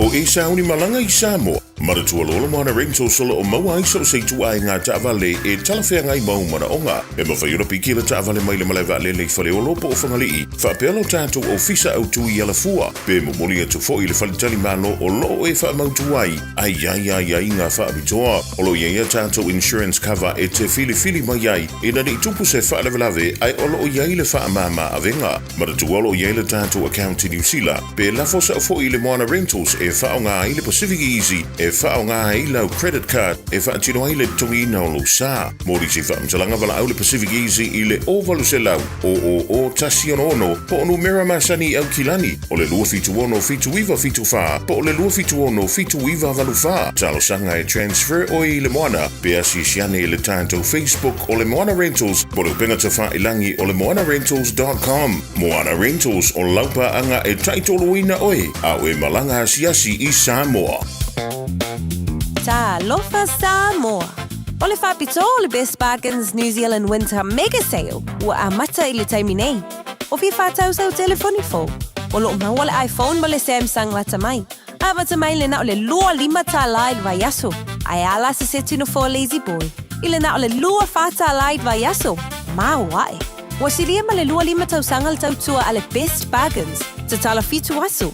Wili mai loa i le ovalu selau lua iwa tolu iwa. Ovalu selau lua iwa tolu iwa. Peta mai ana i le Facebook page a le Best Bargains. E ia inga whapitoa. Mom, Dad, asia e te lua pisa so oai. E whē e alu so ai, Mom. E whaalu ai tato tupe. O te le lava. Le lua misa so ai uluma. O masini poka. Ua mafu ai le vevesi o lua. Ai whaafafunga fo'i. Wala au nanga. Ale mapu maia. Ile o valusulau. Lua tasi, lua. Tala no iai. Paaso le mu iai. E mawai lo o lua fia. O valusulau. Lua tasi, lua. I love you, Mom. I love you, Dad. Wala ta mai le tu wanga le whanau ia iulai. Au mai te mata i leo fōwhongia o tapinanga. A le Auckland Zoo. Mō le toi fo I mai le Dinosaur Nights and Lights. O se pō e tumu I fianga. Mata I dinosaurs ese mai aso la. Le te lea la tau tino. Tau mawhai mea ai matango fie. Sava vali I le Dinosaur Discovery Trek. O se pō mo le ainga atoa. Te tala mai le asfarai le tolo iulai. Angai le aso sfulu vali. Mai le afo le lima le afi. Anga I le afo le valu le pō. Tanga I ane I le aucklandzoo.co.nz. Tau tō mora rete Samoa o le aso lua le nei o taimi masani fo I so tai ili tāntu Bukalame e le sui o le Radio Samoa I Hawaii e le sunga kena I ono o lefta mai antu le Bukalame sa whamanatu ai le whāsifu tu sanga o lana tau tua le Samoa International Radio I Hawaii e lefta mai atu I le po le sa po nara sung fuata tau Yo te lolo pisi lava sunga ia kene ne foi taia fo yo fa no mai lava lon taimi e tatu te tele noa ia wa ve foi male never no toi fa manu ia toi mato ia matu ia fa ma lo fa tailo so I can ma lo mo te tua le Samoa International Radio fast full to sanga wow ma lo vi ia lo fa le tua congratulations uso ma lo si for le taia ma lo la fa tailo va o lu so te vai many fa malo fo I le au pingarenga le Radio Samoa New Zealand au te roa au kilani ia fa pena fo I ma Samoa ia mai nei foi tu o tanto tua ia ave perbi inga le tua da no flaba pa ia mal malo le tu o fia foi ma lo fa fonga mai le nei tau po nei fiafi wa matango fia foi le ni tau no le lofo tanto li ma paolo tanto le mai le nei tu la pa tu lo tu i au fa penga senga fa penga te langi ia mai se foi le mal se eso le tu i tu i Samoa lua o fa fonga mai ia au ni tau ia va tu fa stai i le malo le tu na awai fo ia na nafi pa singa tele sai fo le manatu o la awa mai le to tele le malo le tu ia mai sa fa pena ave fo le bi inga i le tua i le o se porto sesi po se mamla mo lo ni tangata le o le tua la va malana ona awalofa lona anga leifo i whamanianga i o tātu o langa mo lo o tau sifua ia wa haulia mai fo e le fasu tau sanga ia ma o le foto e whapopo to i milisi fo i vāanga o le nā fo i tau sanga i le tau tua fo i tono tātu Radio Samoa o le fo o savali le luas fo fit tau sanga i le tau tua le Radio Samoa tātu vai Malo whaute tere lava lang sunga ken le lei o te loa nai te le lava nai friends manisi fo o lo to mafuta ia matata lo fo le matango fio le proklame e ana famaliina oi le telefo vainga sa fatino le proklame pe ona ia nafi malo mania fa teit fo i malo tu fa teit fo i le sunga tavai mo famalianga fo no mai de video sa lo fo la fa sa la what se tangi o luma e la sunga e fa pena fo i le fionga anga mana tipi o tanga vaia mo ya ta matango pie ma le video sa tu mai fo e mai fa amnianga mo le tatu le jo ya wa nga bunga le jo o tatu uma o tatu le jo sa mo e le se le jo sis o tatu le jo yo fo le nei fa su tau sanga awai ele tu fa mo sis ona nga bunga de ya la na nga ono ye ni si lo fa fongo mai ai le ni si fa fongo mai ono winga na le nga fo yo nga bunga ono winga ta uai lo fa fongo mai pa tu fa tai ile fionga ia le lua ame taniel sa o mai foi ia le fa mania lunga tu langa wata ia o video sa o mai ia fa pena fo ima le sunga ia po le fionga fo ia tui iti live o mai fo le fa mania fo ile jo ia fa tu fa tai o mai fo fa mania ia ai o tulanga tawo fo la tunu sa o mai ia fa manianga fo se video pa pelo ina o mai le malalenga ale pionga ia o mamalu Samoa e pionga ia tui maleli fano vale toa so la bi le lua ne va toi fo fa tai ile ao le malo me se fo ia le mamalu fo o le tunu Samoa sa o mai ia mo nga rofa e fon si le fia ia misala pena al tolu wa o malo wa o atune ia fa solonga ia ai sa o fa tala no ina uma ia o yo chat o la malo mai to tan ma file lo ta pa vacina fa pena ia le tengo vo ia tu po tam sese tu po f ia pena fo imale pionga ia tumele di fano sai se vai ter fo na fo mai nei i Hawaii ia ole si fa manuanga no mai i le tatu tau fo i tonu nei tu no o le pionga ia pulali i Nicola Pula o le Covanacilio America Samoa ia o fa manuanga fo ina mai tonu o le Covano State of Hawaii o Dr. Josh Green, ia va pena fo le mayor o Honolulu o le sunga ia Jack Mr.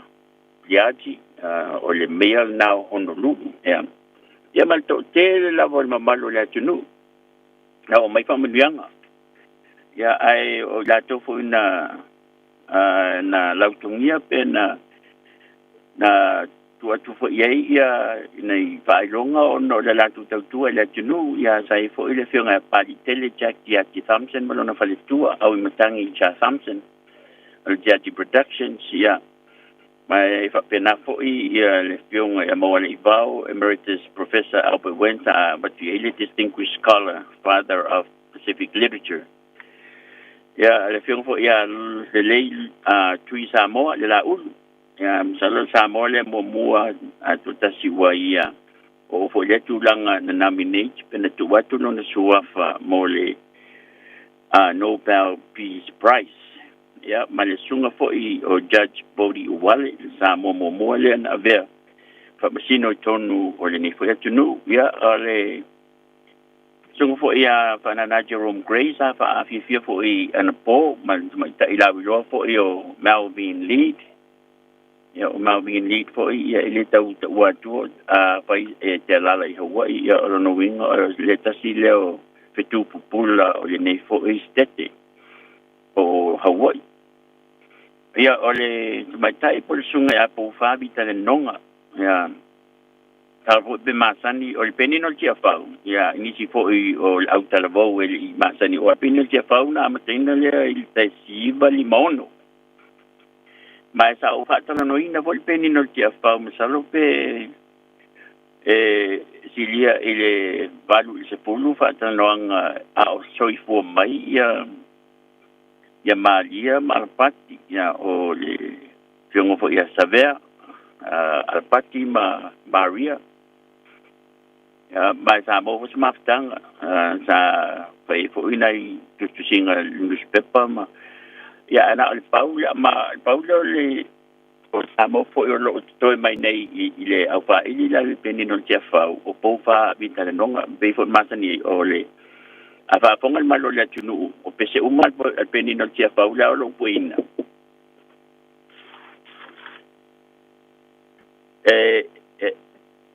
for ye gonna move at one radio. Huh? I'm gonna move it. You're here since 9 o'clock, sir. You need to go out and move it. Yeah. I'm going to let you know. For you. Onisio or for you.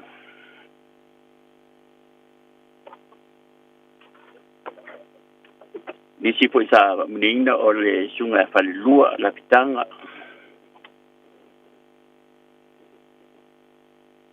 Ia pa pena ma Reverend Dr. Yeti Mangeo. Ia o le sunga Stanley Urua Whaingas no. Ia o le pionga ia po le sunga po ia pali tele. Ia pali Dr. Whailautusi Avengalio.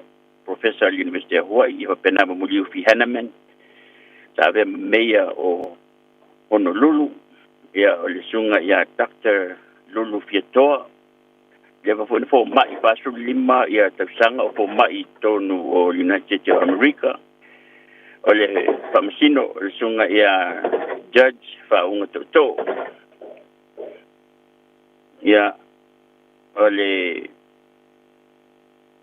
sunga ya Junior Ayu, ya sunga ya Alem Harrington, ya ma Councilwoman Dr. Andrea Tupola, ya pena Dr. Jacinta Ngaliai, Dr. Pekka Malai Edmonds, ya o Tau Peter Rockford, ya pena matanga Lord Dan Maumasi, tamaitai Samoa le, paulia o tamaitai o tonu o le Mormon Tabernacle Choir, ia whapena ma Tangaloa Tower, Dar Samoe o le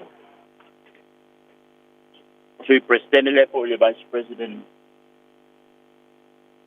o le Polynesian Cultural Center.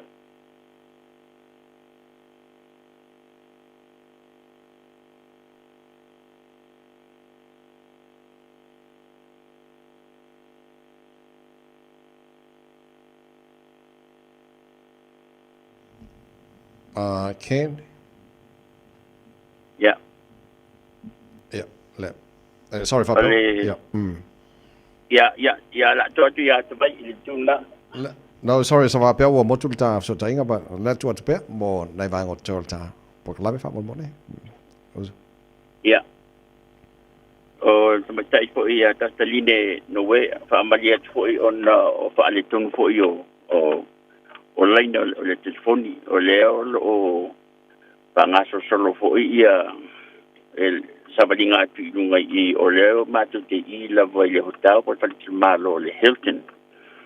Ja, Dr. Lisa Fruen Smith Tuiloma la pionga ya Tuiloma Dr. Fatasi Manu Roman Vai Dr. Saili Girmayava Professor University of Hawaii down from Minao yele president o societe po le uni Leo il stete ato Hawaii. Ya ole judge ole sungale ole sunga ya la fo siwai. Ya ole coach o 2.1 sa mo leo ave ma coach le ngale St. Louis High School. Emily Dr. Cooper namla ulu sala Karena Sarah. Ya ole sunga Tony Meredith. Ya ole Dr. Patrick Pedro, Dr. Reynolds Samoa. Ya Sandra King Young sa ver ma Fatunsili ole Medicaid America Samoa. Ya male sui o po ole faipule le tono se Hawaii Jacob Fitzsimmons. Ya matama taile tite to esugono na tsanga. O Tennessee Blue.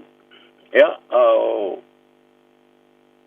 nisina sa pamanuina fo ima fa la wiloa ele fa ilongina fa sulta sanga tawai ele ne fu tau mfainga ale tantu le jo awai ele o sa le jo o tantu le jo umala e mo yana na tau le sambo radio tonu United to America na mata siva badwono ya ai pe ele mo foi na manuia se tau mfainga pa fa na taita Renga ia taita ile tua melona nganga pa ia. Ia ai lang sua ma ye no malu le tunu. Ele taita fo io mai nei tanga tai longo le tunu. Na o mai ono le ba ai ia nga mal tau tua. Ele o ba ai se tangata o le ba ai ile tau tua melanga wenga.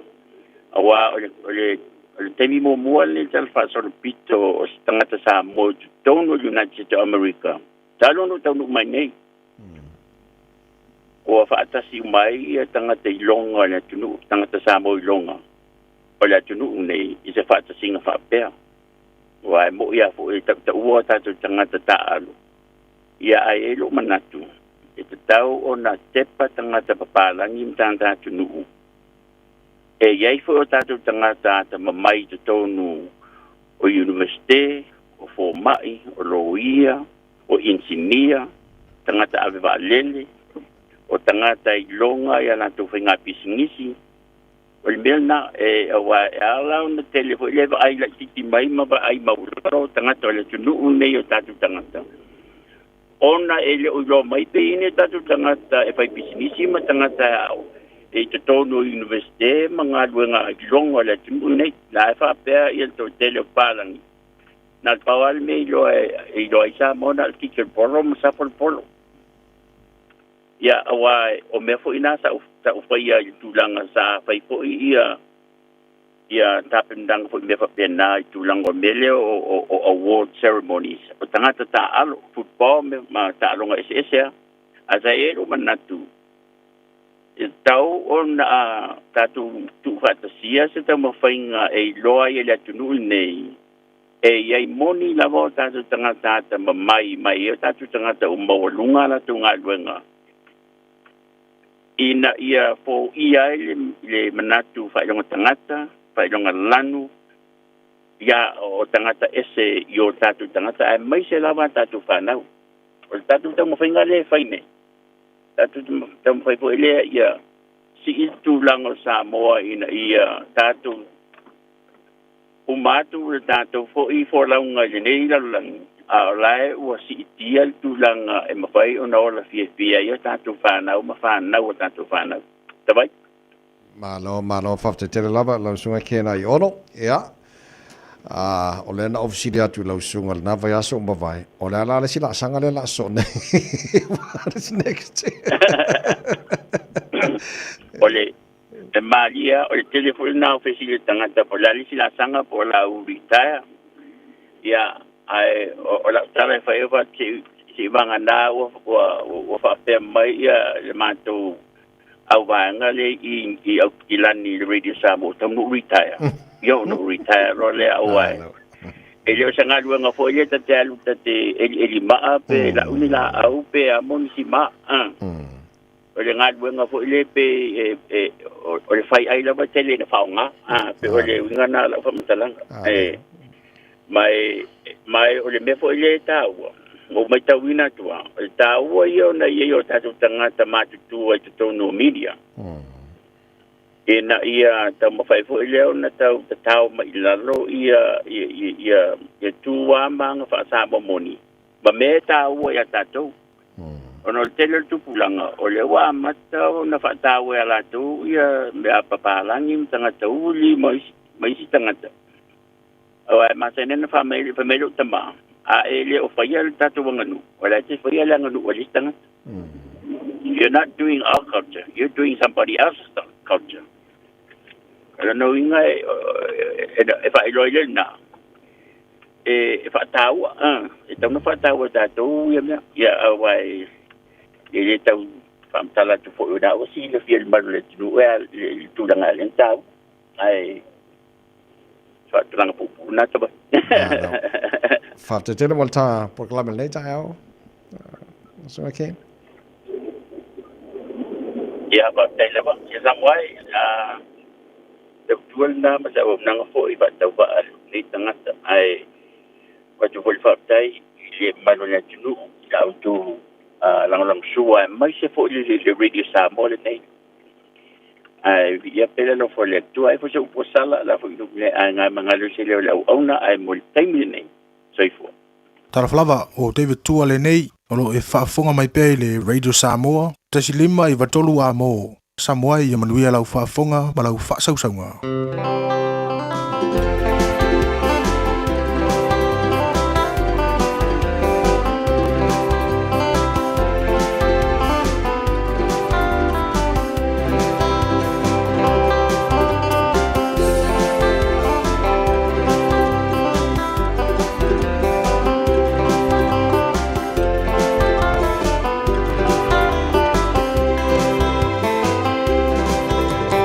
Atato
sanga sui fai filoi mai le Pacifica Band ile tau tua mo anwai Samoa. Ina wa toi valu minuto lo toi talo le tula se fruto e pauna minuto lo toi ia ole porkala me maru le tai amo le fo ia so lua. O baba tuo awi o confirm mo quarterfinals. Ia mo le ipola langa sokolo fanga solo Farani ma Morocco eta alo ile aso Farele. O Norway ma Engelania ta alo na sa Spain le malo mai nei Portugal o le was through my lesi semi lesi quarter final e fate talila talo nga USA ma Belgium nei awe malo mai na e quarter final ma Spain fate talile ista longa e luale to e Argentina ma kupito ale awe sa mai na ta alo lesi quarter final ia ma Switzerland ma Colombia to pawana awro toi. Ya mo jamu sangat sokolo fanga solo le polo langi le ten malo ai Canada ya fa pena fo ia Mexico ma America so tu langa na ia ama lo fa sil langa io lo ia ta nei tai on ta tu fa le fa sa stava le bo mala inga o le Enterprise Motor Group manuka o fa ta vale fa boy moina te le io ta vale matango fi fa na fi mai ai ya telefone so sone la fainga wenga mo oi ya mosta male ta fainga le mo oi mana inga me se nei vai tema malu lu le lo suane le lima se la wona suma fitu a great sound road manuko pss for ilo penga ta failangi enterprisecars.co.nz ya pe vala fo ile la tu telefoni le se tongi over se la lima o dua to fa over se la lima o dua to fa Enterprise Motor Group manuko sa ili fili ma aveloa ya lau tabale o e silafia o pulenga no fa pitonu au kilani la to tif sosani e fa tula ia le tele o fufanga le topitonu la fata singa le te fia la yai pe o malata alo ia le mama oe yo paka fo ia tele na mafuta mtafa o ita to mo wo ya le ngata le ya o to for tusi le fa ia por kalame pe Regal and Rhyme ya por no fanga fo ia fa tele fo ile fa ia basenga ya sumba le tele fi ita to o nisinei o me o lo fa anga yoina ya to purenga no fa pitano ma e ta to sanga ya ma fa tu langa la to fo fanga ya moni sanga wenga o le aso ai o fofanga pulenga no fa pitano o efsosani e le fa tulanga ina o le fa ngai na tupe I mea pitusili ona taua ya mo tanga talo tele o taimi la nei e te fa ilo ia ia ilato ya se me taua il pitano o e la lama ma tu no foi asesiane in akhaveyousay.co.nz/local board plans. Ya failo mai aile yo ila solo sumal toro masina neo February local voices, local choices. Ya mantuolo fanga solo pele pa ufa tomo taru tusi va fit film male songa dimas funtala le tusi na lo official radio Samoa te boy tusi na te boy official radio Samoa no toru pa toru fulono Hopewell Avenue Marukau. Ya pe asesiane ile pe vala telefoni luono luota silima i toru pe tanga iane ile shopradiosamo.co.nz. Ya mafai ia sau oka. Nisi na taro fa se silanga ne foi tai fo ya wo for time ya mai lo ava te lima ta o fa to fa ta maro ta na mo ne foi aso lua fa te tele lava sa mo lo talo mo fa fonga e tai mo le tele lava ne yaso. Look after yourself and stay warm. God bless to fasico. Lava oe Mata utia lava oe Si ia elo uloto Ia vi ia oe E mata utia lava oe Mata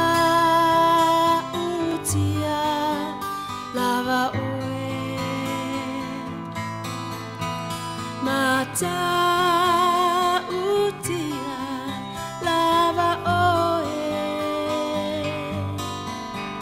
O te ifo tapuai I lalo o a ao utia lava oe matangofie na ua loa lofa filemu angalele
O sa vainga nei telefon moni ni tai au mai a tero New Zealand. So I fu Maria. Ele o tala no ina tele le pare mea tu sina ve maulo mo to ko Stefan Laxen ele mi sia mai ola na min star vai fafo mai le a waile kai mo le a si singa mai. O le pare mea ini tia e pona fa matali nei o se tala fa momoina. O le a si singa e muri mai le ele pasi e no le fai tonga mo mo le tula fono le mali e ngor sa o tonga fa to inga mai tia le India Free Trade Regulations. A o iaiva wasa mane o Winston Peters e tunu fafo ile a se singa leo Singapore mai apani. O lo fao lava na fai tio ina li te o le pātia le New Zealand first. I lea malienga o le sa o loto whātau inga mai ni tia pe ona tāwhi ai le lango ala na pāti iai. O whaaria Laxen o se ase singa o whātulanga ina o ase singa tai. Mai o se mea masani ai mai o le ale ai se a whai no le iai o Peters e tunu mau. O le whai ungo le vaso nei e ase si mai ai Narendra Modi se urua i ase singa mai o le pārmi o le atunu ini sila i te tonu o le fast food sanga. I le taimere whaitonga mo le tūla whanau Mālienga o whātua inga. Sa tua ia e Peters i le National, but Party le National, i tau pūle pulenga whaariro lilo, i le wha maonia leo swinga i whaata o tonga o whemalanga inga i le whengainga. O le whailonga tangata i le tangata intia. Sa whaaria fo i le tamata e Minister o whemalanga inga Erica Stanford, wa lamatia ina Peters i le wha mamasang yeino so tanga i le vaoni i silama intia.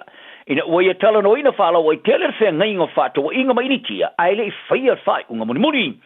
Ina usilingia pe o sei tū tala whenga ia Peters li tu ua le tunu au asis mai a Māori, sa tali Luxon, o sorona manatu tele i leo whairi poti le mata upu, ai o se me masenia e mo se ministar vai whafori ai, ia tunu whafo. Wa tele wha mautuina komisi mo ai ar tau tangata Human Rights Commission, ia le tau tinonga e sa arotonga o tapo inga, i taimi wala tu whali ai, o le telo tapo inga i New Zealand ua matua i oso whaia. O le asona rafi sa tu e amtaina i le tamata komisina mo so tanga o tangatanu as a Race Relations Commissioner, Dr. Melissa Derby, ia le toi whafunga o iei ai inga whaatino i tu ai ngā tapo inga ese o iei. O se urua i whaamtalanga lea mo le toi loi longo le ese ngā tapo inga o iei ne ila lata le whikto sanga. Wa whaali ai Derby, o se taimi tarwhea ngai e toi whafuai, pe a tiro ia i os whainga e whaia, e whaavai lungo tangatanu ale o lungo o penga wasota inga lau tele, ai po le lafo tu sa o le leis tangata. Ma ia tā o foi, o se numero wha alabam tonga tangata sa tiatu i atunga lunga. Moro latu sa ngale mu ni wha amta umoni e whaia, ale o lunga o wala wasota inga lau tele, ai pe mai i tangata lau tele ini winga e whalia. Whalia Derby, e ulawa e silia la titi ma le afo tangata New Zealand wa mai tawina ele awa ini tapo inga. Ai o wha tuanga o se vaenga tawa tele, ili vaenga tele o whaitoa whai o New Zealand. E bera mō mi ai roa marifitu o se whaamtalanga i le se ngore telo tapo inga sa to i te wina. I le mai ai o le lau telo whaatanoanga matangata lau tele, mai kare sia matapo inga de tono le tulu. O le whaalau loanga o whaia au whaawa o na suia le tūlanga wanga i ai le lau whanua e kare sia matapo inga i le nea tunu.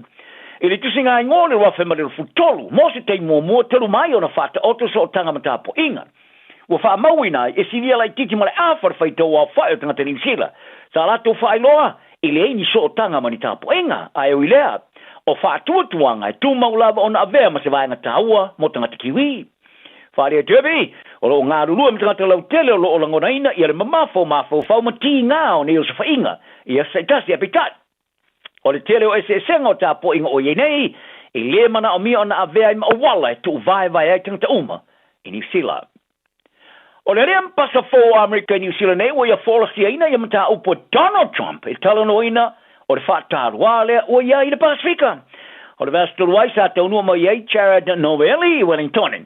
Ma o iei le whaamoe moe malangatu ni wele at kuki masa mo i le tono lisi masina, mo le tūli mātu leo whaeronga tisio o na Q-tip o le credentials. O lea whae business i mastangata fo i na teona ina skalapta alo. Sa ia longo i lau fo i li poti le sforele o le tukuki. E perna ta mau ainga no tarfata i minerale. Malona sao niuni te lia sa i linga Amerika e whaia inga te whale. A leo le mua, ai pole loa, i lana lisi avi ai, lana wha mua. Ma ia tā wai, o le aia whaalu se tere lon teimi i les kuki. Ai la mai ai o sa i linga Amerika o ngā te whale o les kuki, o se maali anga fausa saini ai la matanga o le teusanga, e le i wha ama o tia e Novelli. Pe o le aia tūlea mo le sene whatino ai sa i linga, mo le elino o ngā samiloto. O le sauninga o le wha amautuina o lona tūlanga senate ia mati le sa polo misi ai Novelli. O pisinisi uma Amerika, o le aiesa lato woi le official ambassa i Wellington. I le whaatsinga sa ia whaafte iei le tukuki ro lato taliein o le CET o le lato sootanga omi, i le isi whaatulangana. Ai avela na whaavivinga ia Samoa i le CET le ro lato whaetetenga, i le so ona whaialoni ai tala futupe mai ia sainga. I Wellington o i whaari ai, o le aia whaalau te leina se awea o se whae te tenga mō moto oma te Pasifika. Ma ia tā wai o saina, i le ai mo se whaale e tono o le mawhau whau e ai. O lo umana na o i ai sona no whanga tū mau i le Pasifika. Tala no ia saina o le a whaia nei whaate te inga saina o pomu whanau ma mao, po missiles, i le nei tūlangi le Pasifika i sauti, e pio na iene maa maanga le tioni sila. Sa longo ine le tioni sila sa lapta ia le whainga malo ni sila saina e winga i nei whaate te inga. O lea tala e muni mai le maa e on sai nio se whainga pa anga fō le pui puinga i la son fua i le wā fiti ma Australia. Sa momori putia ile minga Australian. Sa la pta ia fa inga malo Australia ile fa te inga saina. E piona famtelina o se pomu fanano mama e uline nuclear ile ulo le pomu o se pomu fa foringa pole dummy warhead. Sa ta wa ile li poti ile la pta ia se va ngo fa inga malo ile itulangi. Maleta mata minister vai fa for Australia Penny Wong. Sa lo ngoina no office sa la tu moina le la pta inga mai le ampaso saina. Sa ripotia foi Australia no le fati te inga saina o se tali foi tau te le fai nga paanga mo le file mo vasa i le Pasifika le po le Ocean of Peace Alliance. Ara te veo fali New Zealand le fati te inga saina o fete na ia ma le file mo ma le solonga le lele tu lang le Pasifika. E tu sai ma se fam talanga min star vai fa for New Zealand va vasa ma le Wilson Peters. Sa fai le fati te inga saina i ni tono ni nai tu la talu. Ona mai ona longoina ia fai nga malo ni sila. Ma ia fari ai o ni sila ma motu le Pasifika o omitele. O te te so se tu ai ngo fati te ingo nuclear. Ai podi fati te ingo ni pomo e ia lelele e tau ave ni nuclear le tulangi le Pasifika. Fari e Peters o le pomo sa faneina lo nga Samuel Sone sa o loto mai nuclear le Pasifika saute. Le sa fa vaina le malienga i le vale kuki masaina. Ua ilai o le Treaty of Rarotonga. Ma o lea ngai o ngā saina o wha sangata wai mata upo au tū mara wha moe moenga o le whenga inga. Tā longa, o iere wha moe moe o le iso i la au sa wha vaina i tau vanga mo se tangata pito i marosi sa mo po le strongman sa mo, sa mo. O lea tā longa le au fo inai se iso ala tupe maua mo tangata le vota le ni e tu tonu le tunu. O le tau vanga o tangata marosi o wha awana laulo le Pasifika u lava i le uti o ama no mo tangata alo e tau vai le tulangi. O tangata aure sa mo Amerika sa mo tonga ni ue Australia ni sila malet kuki sa tau au fia sa mo mo tau vanga lo na lua mo tangata pito sila na malo sila Pasifika. O masi pita anae o leisi sa uru ai whaavaina le strongman sa mo. Wa ia whaali o le tue mata ina le tau vanga le Pacific Strongest. O le ole mo mafo vaenga si ina. Ai ole one o lo tutu ai ma whai si. Whaali anae le tue ni sila Pasifika. O le tō telo lau tau vā, o se te mo le o tau vā i lunga o le unione. Ma le tāma mo e mapai alo mafa po keks, e whainga tā tele. A wāre ta mo i lunga o le unione, e whaalua ina le whainga tā tuai. Ma o ia tāro si ai, o le tuina tuai tūpulang sa mo seisi o ta alonga e whailo ai, lo la tu malosi masani fafo ese mai ma seisi ingo o mea mafa e masani ai, powerlifting. O le kapteni lango la o le kapia tamai tai le Black Ferns a New Zealand Kennedy te krafu. O le IMC i talong whaava malo o mo le tau sanga nei te luai le whaawawa fianga le muscle on a vai por hamstring. Sa wha munu alia i te krafu te alo mo le Chiefs manawa e le tamarasanga awo tamai tai le super kapi au piki le masino o mwai. I le mai ai o le whaava sengana ma fo mai wha pitoa sa wha mao ni ai loa. O le masai o le maso e mana o miesto o tonga e whaia i ai mo le toi whaaleia. O le vasa nei, lo whaatino ai lea tau tonga ai ri amtaina tong fitinga mo le toi whaaleia. Whaariel to mai tai whaia o ngā whaururu o le Black Ferns, Whitney Hansen, o le a whaona langalongaina le au i te koafu, a whaasonon tong fitinga. O te koafu e te moa i le tūlanga lusi mau, ma se tasi o tēne fe feu tele toi marosi i lunga malai, i le o le Black Ferns, ma le Chiefs manawa. O whaaria nei alo whari o le kapi Wellington, o le whaawawa sa wanga i whaia i lau whari, o whaamarosia i la tau e whaaui mai toa. Ma ta alonga kalapu i whai ungo le vaso nei to tono ali tulangi atoa. I se wha amtalanga tsusia sa whaari ai le presidente ma te te whono fwoi o le social o whari, o le laka pia Wellington, Ben Van Berkel, sa la tu longoina i le uni o Wellington, po le uni laka pila Wellington, i le vasto wai. A whai ato yese lo whari sa wai na li piti ato te sangrei, o le ale to e whirwhili se lo whari ta alonga i mai asa so ai. Wharia Berkel, i le mai ai o se vesi sa wai nai lau whari e tō tōlu i ta aronga o le stonai. Ma whautua i nai lole iuni la kapia Wellington, i le eise lau whari e whiwhili e ta aronga whai unga le vaso nei. O lea ngai o inga sa o se whai unga solo i umai ta aronga kalapu uma le lau mua e whai unga le vaso, ai ui lea. O le whai unga e whai ue taati atu lea i le iuni la kapia Wellington, e pia na whasota i aile le tori sila musa manat whalia. Tala nao ne yaso. Angara lei